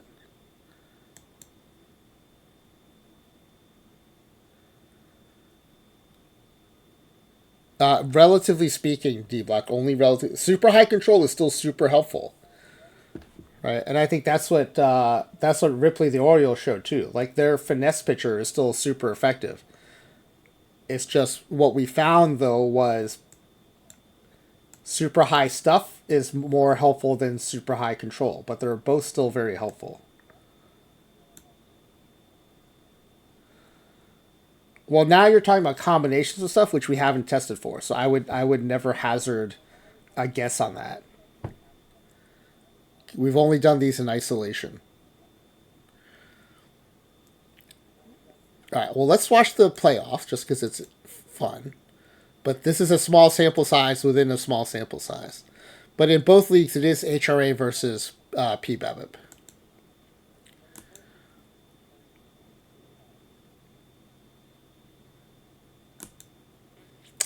HRA advances in both. Well, HRA was the second place team in both, but again by very small margin. By a very small margin.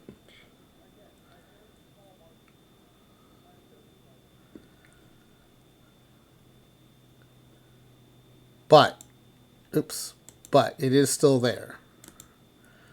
And so the second place teams have both advanced to the World Series, which is kind of interesting.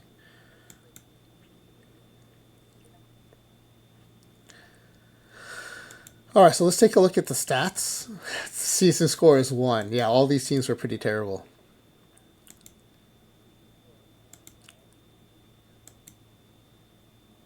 All right, let's see. Most runs. It's a little tighter than was predicted by the preseason predictions in the average league, but in the neutral league, team control pretty bad. Yeah, the ERAs are about the same magnitude, right? In the fives for the PBABIP and HRA teams, almost 7 for the stuff team, and almost 10 for the low control team.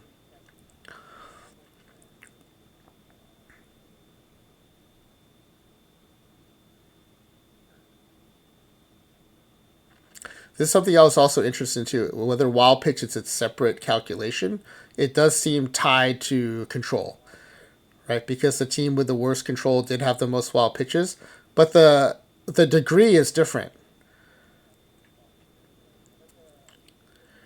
right? Team control had about 3.5, 4 times as many walks, but only twice as many wild pitches. And it could just be that there are more pitches thrown. It might not even be that the rate of wild pitches is higher. Because the number of, where's batters faced? Where's batters faced? Oh, do we not get to see batters faced?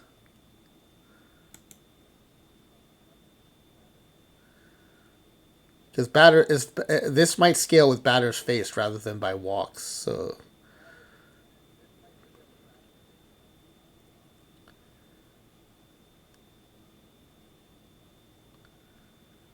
oh, you know what? Can we get to that by no? I was thinking we could look at plate appearances, but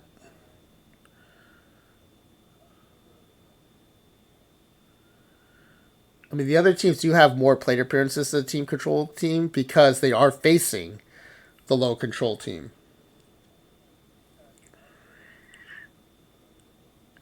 but I don't think it's enough to be twice as many wild pitches.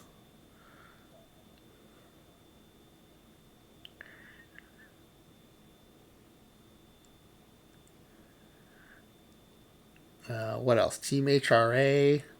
Is there anything else weird that we notice here?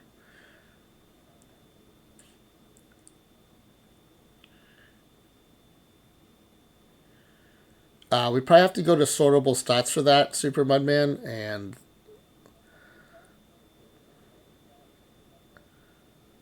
I'd rather just kind of look at the can stats right now.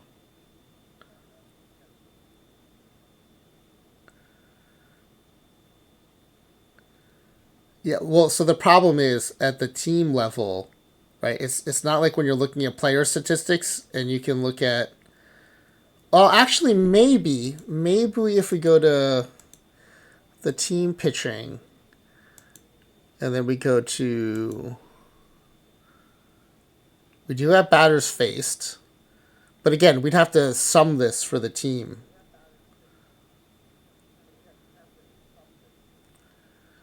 Right, so there's not an easy way to do it other than like doing a report and then pivoting it and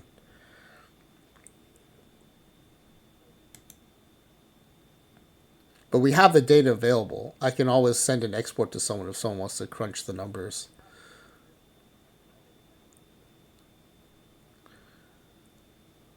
But what I'm looking for is stuff that we can just see using the canned reports.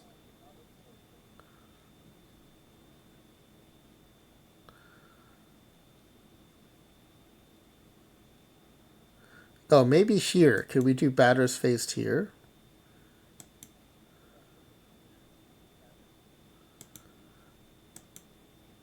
What did I customize something here?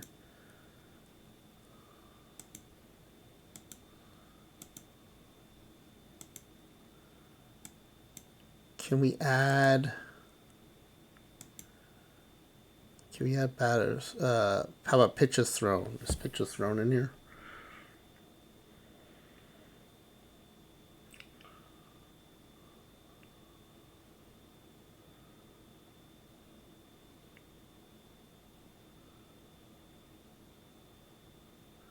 Pitches per game. Pitches thrown. Pitches thrown.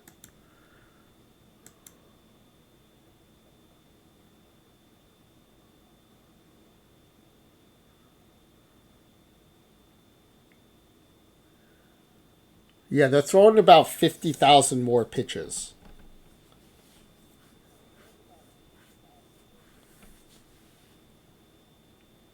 But that's not 2x, right? The wild pitches were about 2x.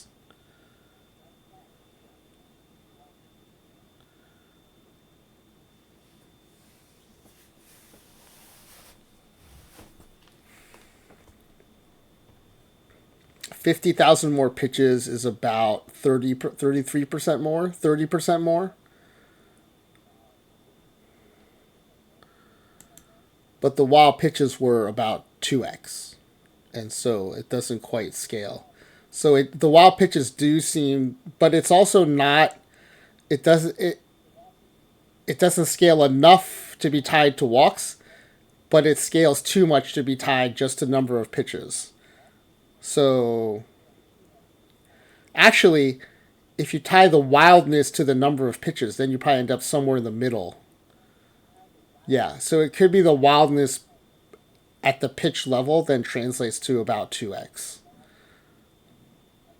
But it does seem to be related to control, not just some pure wild pitch percentage.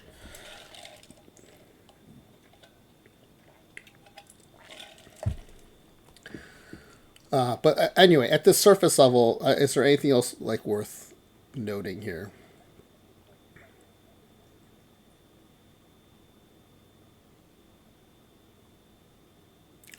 They should get the same number of outs as the other teams, but they get fewer strikeouts than Team P, BABIP, and Team HRA. But they all have the same control, other than team stuff.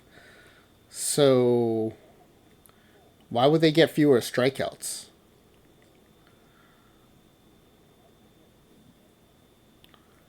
I think that's interesting. In both sub leagues, they had fewer strikeouts. right? Lowering their control doesn't lower their stuff. And they still have to get the same number of outs.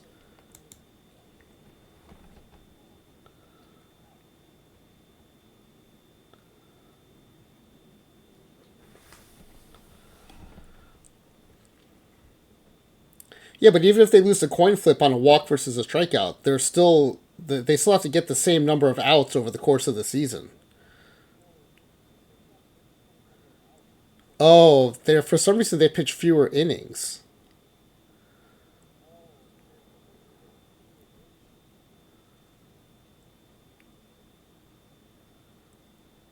Okay, why would that be? Why are they pitching fewer innings?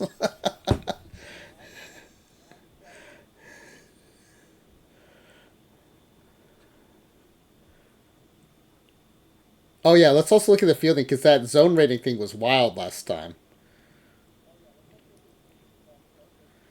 Okay, now if you nerf P BABIP, the zone rating goes way down compared to the other teams.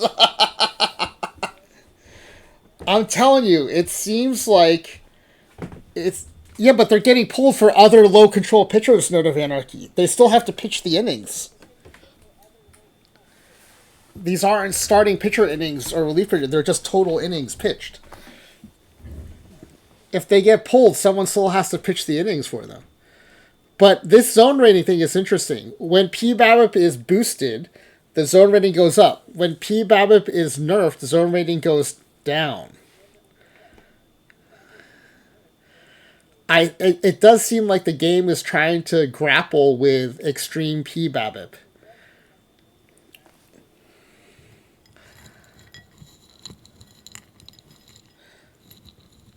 Yeah, but that would be efficiency, right? Not zone rating.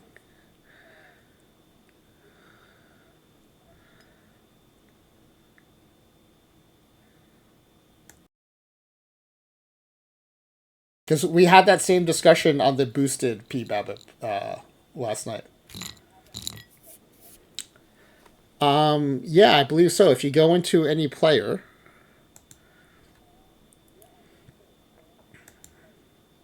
let's not pick a catcher. Let's pick a shortstop.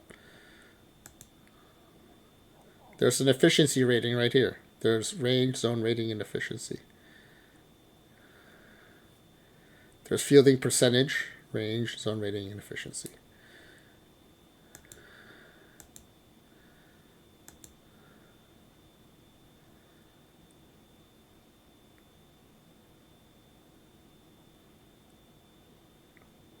And this was like plus 100 and something for the high P BABIP team, and now it's negative. It's negative 176 for the low P BABIP team. It does actually seem like the game is using the fielding as a plug for trying to get to the desired BABIP. Yeah, the ranges are the same, right? Yeah, that's a great point, Superman Man. The ranges are the same. It seems like the game is using the zone rating as a plug to get to the predicted or required BABIP. Which seems like, if that's the case, then it seems like there should be ways to game that to your advantage.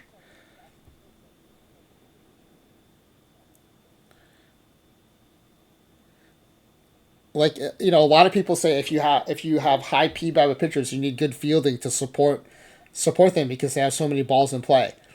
What this data, or more the data from last night, what the data from last night is saying. Right, here's the data from last night. Here's the fielding data from last night.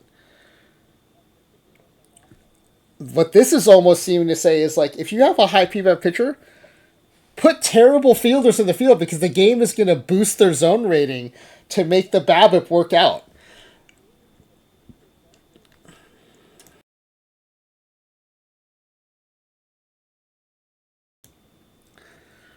So it almost seems like if you have, like, really good P BABIP pitchers,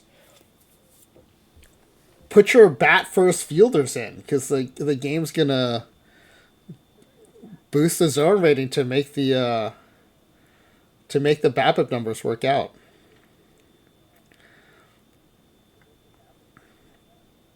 It seems like a quirk of the game engine that is required to make the BABIP numbers tie. Right? You only have so many degrees of freedom to calculate these things. And so it almost seems like if you rely on the true zone ratings, it's not going to work. So then you have to force it to work.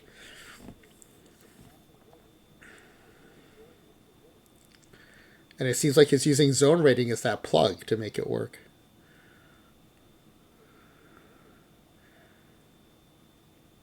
Because in real life, right? Because that's a real baseball thing to say. If you have high PBABIP guys, you need good fielders. In real baseball, that's probably true. But here, what it's saying is PBABIP guys, high PBABIP guys will make your fielders better. and low PBABIP guys will make your fielders worse. Oh, you know what? Here's one way we can look at this. Let's go to the Gold Glove Awards.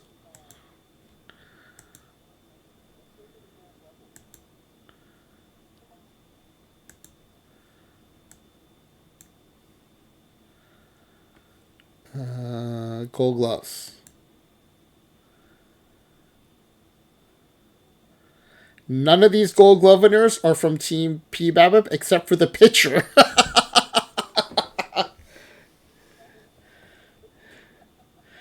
Right, so we nerfed their PBABIP, and so now none of them can field. In the AL? Wait, why is it the opposite in the AL? Oh no, these are Platinum Sync Awards. Sorry. These are the AL. These are the AL. Oh, the catcher. The catcher won a Gold Glove, and that's it. So if you take out the battery, right? If you take out the pitcher and the catcher, there's 7 positions left. Of the 14 across both leagues,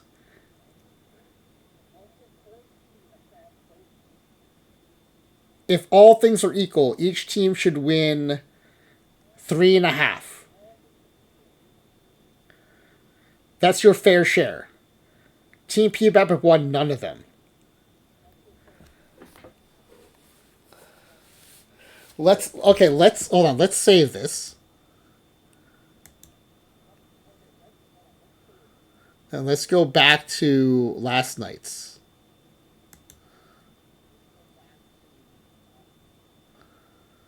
And let's see. I don't think we did Gold Glove Awards last night. And let's find if Team PBABIP won tons of Gold Glove Awards. Not as a proxy, as a plug. I don't know if you've done a lot of like Excel modeling and stuff, but in Excel modeling, a lot of times, if you're using like Solver or GoalSeek, you set one of your variables as a plug, right? And that plug means that's the one that you change to make everything else work.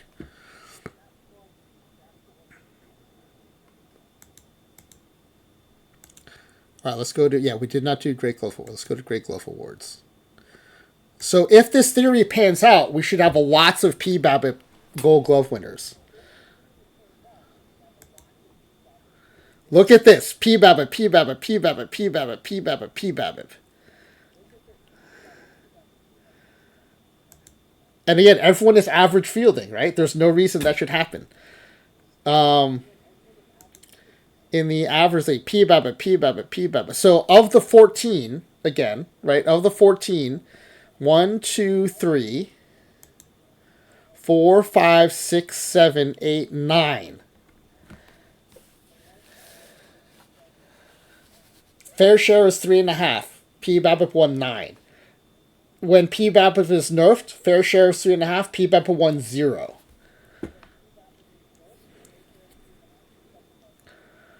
So it does seem like that the fielding is being used as a plug instead of the fielding helping or hurting the PBABIP. It seems like the PBABIP is driving the fielding.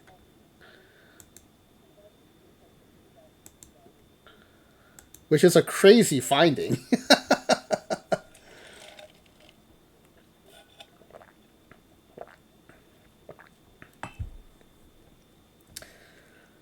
D-Block says that's probably the reason why when zone rating is added throughout the league, it is not 0 as it should be.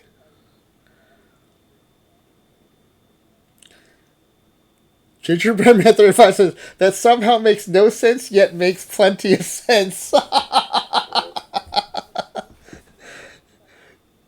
That is an all-time great first-time chat from Gingerbread Man 35. In fact, I'm going to screenshot that and save that. That's such a good first-time chat.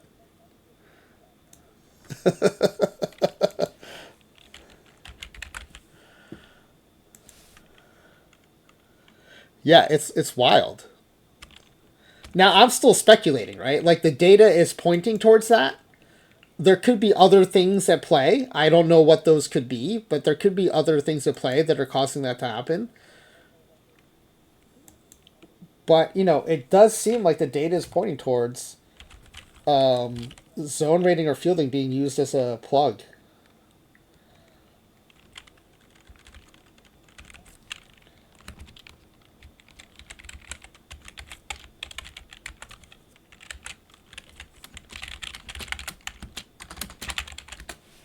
Does Baffle have a first-time chat Hall of Fame? That's amazing. I doubt I was a candidate. I probably said something like, "Hey Baffle, hi."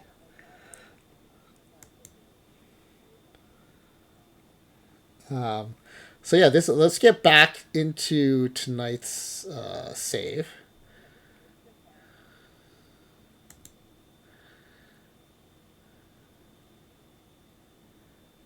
Oh, we already okay. That was tonight's. I did get back into tonight's save. Sorry. So let's go back into that.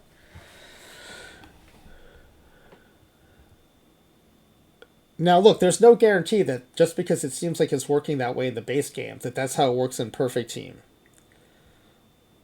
But I am now tempted, if I have a stud P-Babbitt pitcher on the mound, put Keston Hero at second base.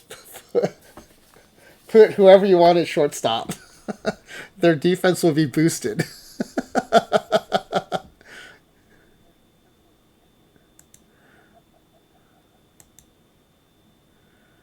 It's also weird that it's symmetrical. Like, it clearly is flipped here on the negative side.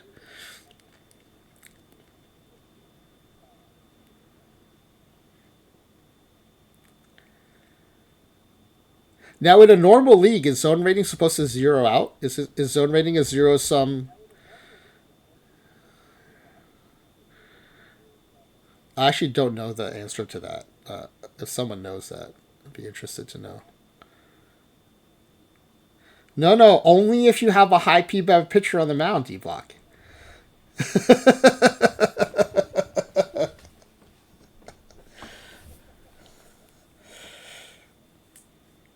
Could you imagine Keston here at second base with a low PBAV pitcher where his zone rating is going to get nerfed?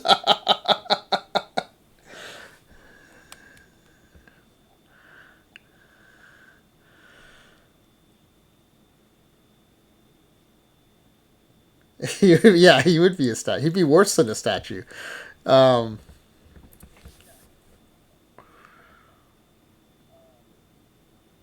I find it interesting that the high stuff team actually has the most double plays.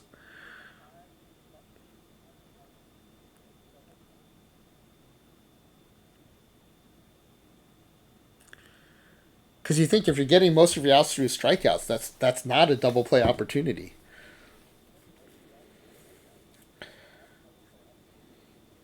That's also a very interesting finding.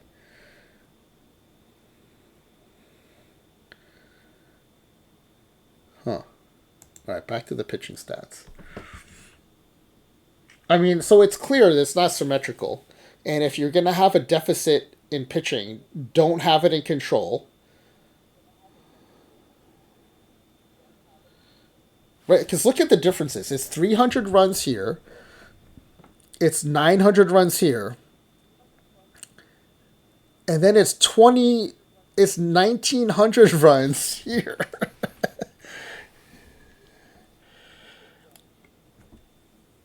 the degree to which low control is worse than low stuff is out.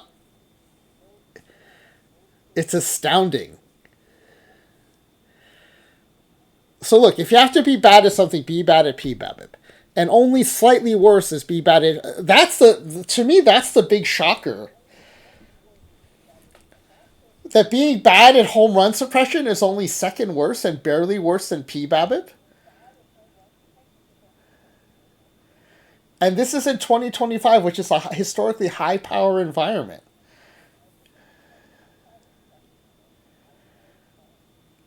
This might completely change how people play low ball, too, now that I think about it.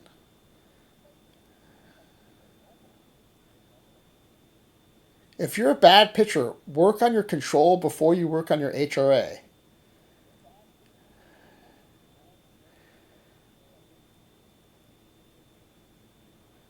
That sounds a little counterintuitive, but that's what this is saying. Maybe compare ground ball percentage to Z Grizzly.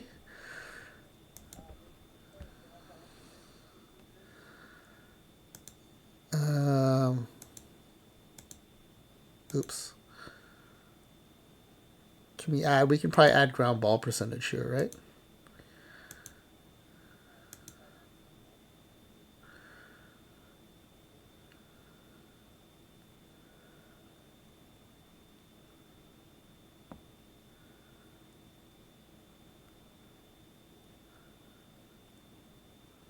I mean, if someone sees ground ball percentage, let me know.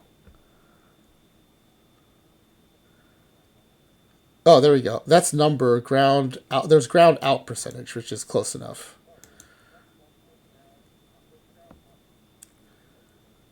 It's all pretty tightly grouped, so I don't think we're going to learn a lot from that.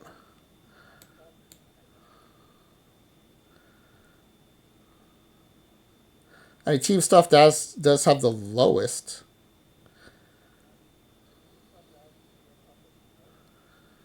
Well, no, they're right there with team control, and then team stuff in the other league has the highest. So it's not really telling us a lot. And we can't go by number of groundouts because the number of batters faced is too different.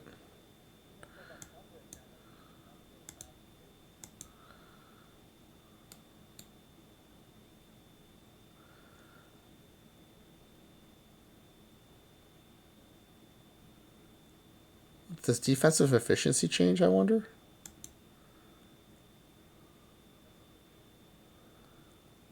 Yeah, the worst PBAB teams also have the worst defensive efficiency.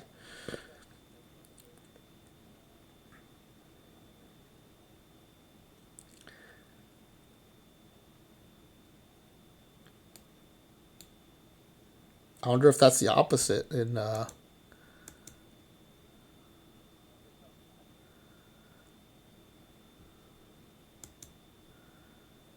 last night's.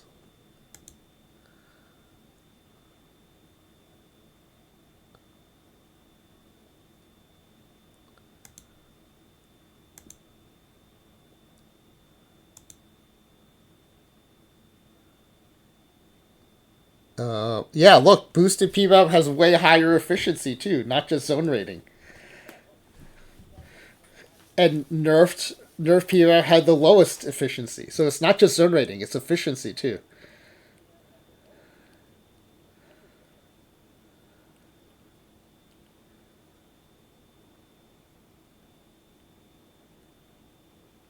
No, it was. The others were 680 and it was 600 for PBAB. It was 80 points lower, and this is 70 points higher.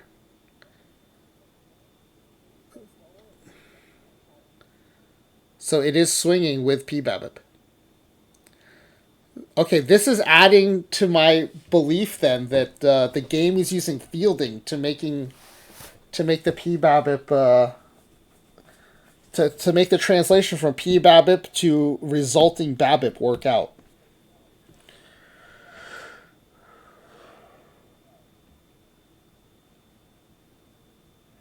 Right, because in real baseball, you would think fielding should just be fielding. If you have average fielding, everyone should be about 680. Everyone else has average fielding, everyone else is right around 680.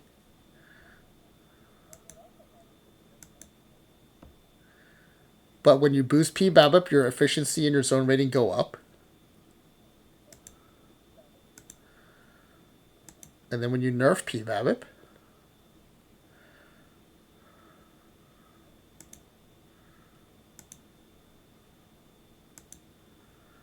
your zone rating and efficiency go down. From a baseball perspective, there's no reason that should happen. Like, fielding should be fielding. These teams are all average fielders. They all have about 680 efficiency.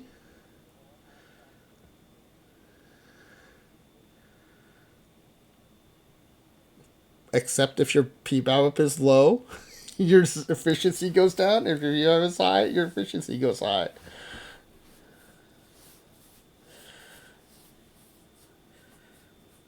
Yeah, that's something we could try, Superman, man. That would be interesting.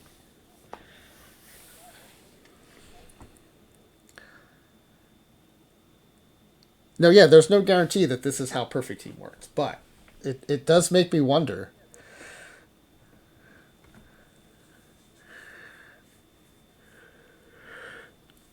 But yeah, so not symmetrical, and Lord help you if you have poor control. If your entire pitching staff especially has low control, you are screwed.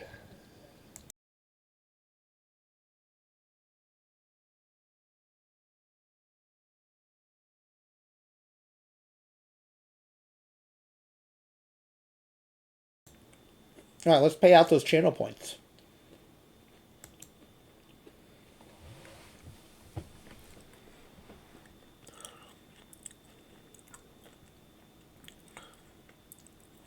Gingerbreadman35 says maybe they reworked the PBAB to be like that. If PBAB is how much balls in play or outs, it could be that a low PBAB means more balls are hit. In No Man's Land, more often, I actually think it's simpler than that. I just think if your PBAB is really good, your resulting BABIP has to be good. And there are only so many levers the game has to pull to make that happen. And I think they had to pull the fielding lever to make it happen.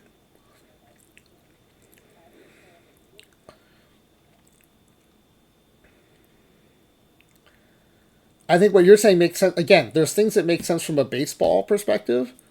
They don't always make sense from a gaming perspective, right? Like, what happens in real baseball isn't what happens in the game. What happens in the game is what's coded to happen in the game.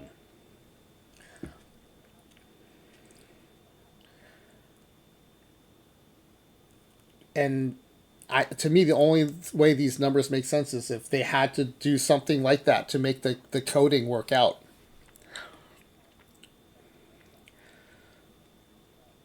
Because I think if you're a player, if you're playing the game, it's much more obvious if your high PBAP pitchers are giving up bad PBAPs. Right, so instead they make the PBAP, the resulting PBAP match the PBAP rating, so it doesn't seem like something's off unless you dig in and look at the fielding stats. All right, so which team will allow the most runs? Team Control by far gave up the most runs.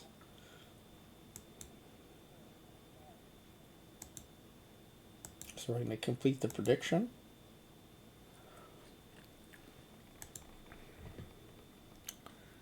So Super Mudman gets all the channel points, I think.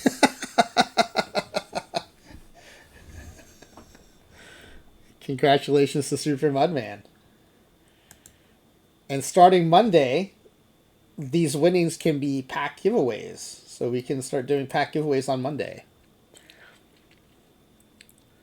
You had your big day 2 days too early, Super Mudman. You could have won packs on Monday.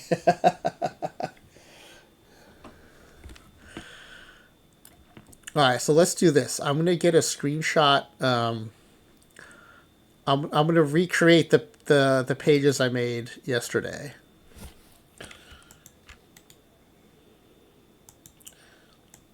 For the nerfed pitching.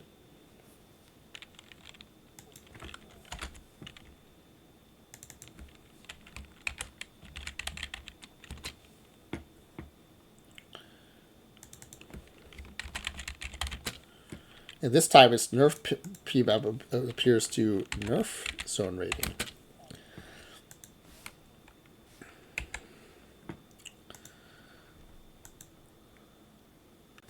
Which is a wild thing to discover.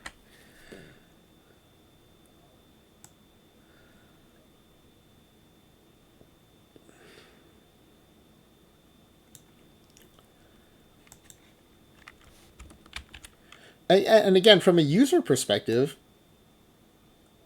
I think they made a reasonable decision, right? They decided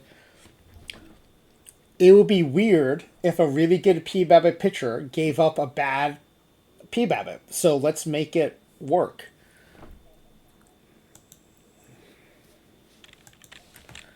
So it looks like they did make it work, but they did it by playing with the fielding behind the scenes. And again, it's because there's only so many,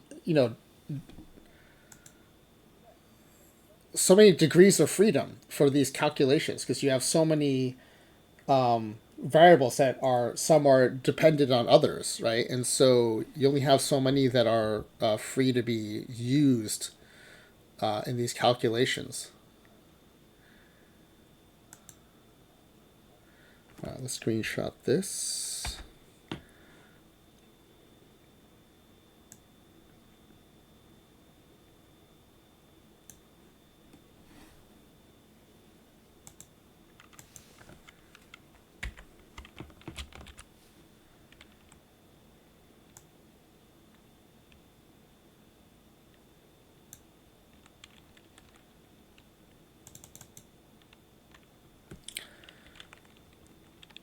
So control,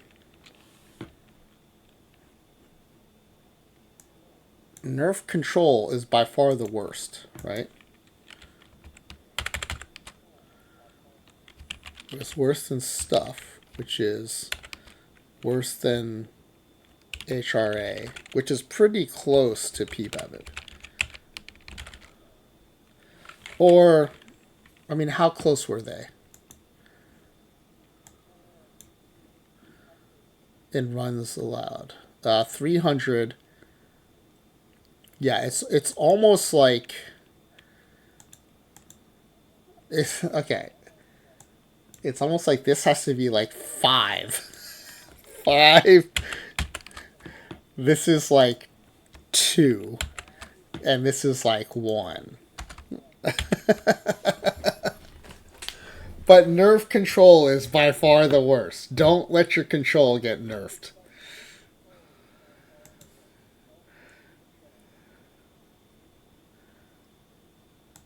I think let's add spaces here. I might not like the spaces. There we go. Yeah. The spell check thing goes away if I add the spaces. Alright. Oh, no, it still doesn't like it.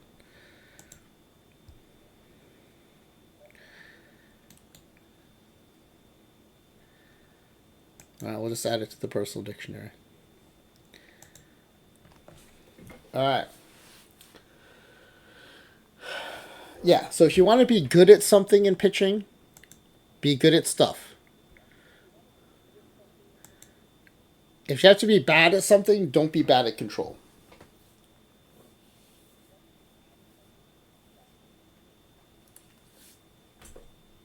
Those are the big takeaways. All right.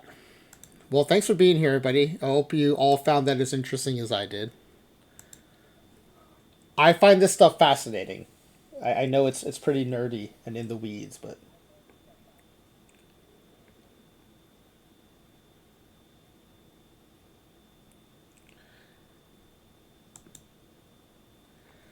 Alright, how do we get back to the chat? I can't see the chat right now.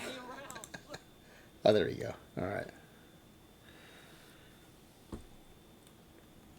Gingerbreadman35, thank you for the follow. Yeah, we do, at the start of each cycle, I do experiments to kind of see what's changed in the game engine. And so we'll have experiments like this for the next couple weeks, and then we'll start jumping into other stuff that we do. All right, let's figure out where we're going to... Oh, Z Grizzly, thank you for the scriptus for Crouton. deserves the grizzly scratches for you. Yeah, there you go. There you go, buddy boy.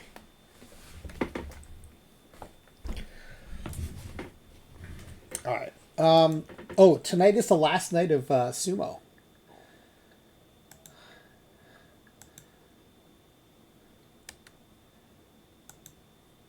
And I think we're still early enough that we can catch the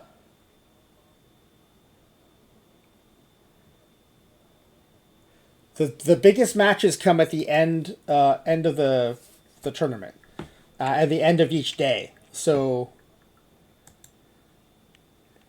this is the final day, and these are the final matches. So these are like the big matches that will help determine who wins the tournament, who gets demoted. There's a promotion relegation system. So we're gonna raid Midnight Sumo. Thank you to Ezra Denny and Ripley the Oriole for the raids. Always appreciated. And thanks for being here. I hope this information helps you as you play base game, as you play even maybe Perfect Team, but definitely as you play online leagues. I hope this is helpful. And yeah, we'll have more experiments tomorrow night and the rest of the week. I may also do some daytime streams this coming week because I'll have the time and flexibility to do that. So keep an eye out for those.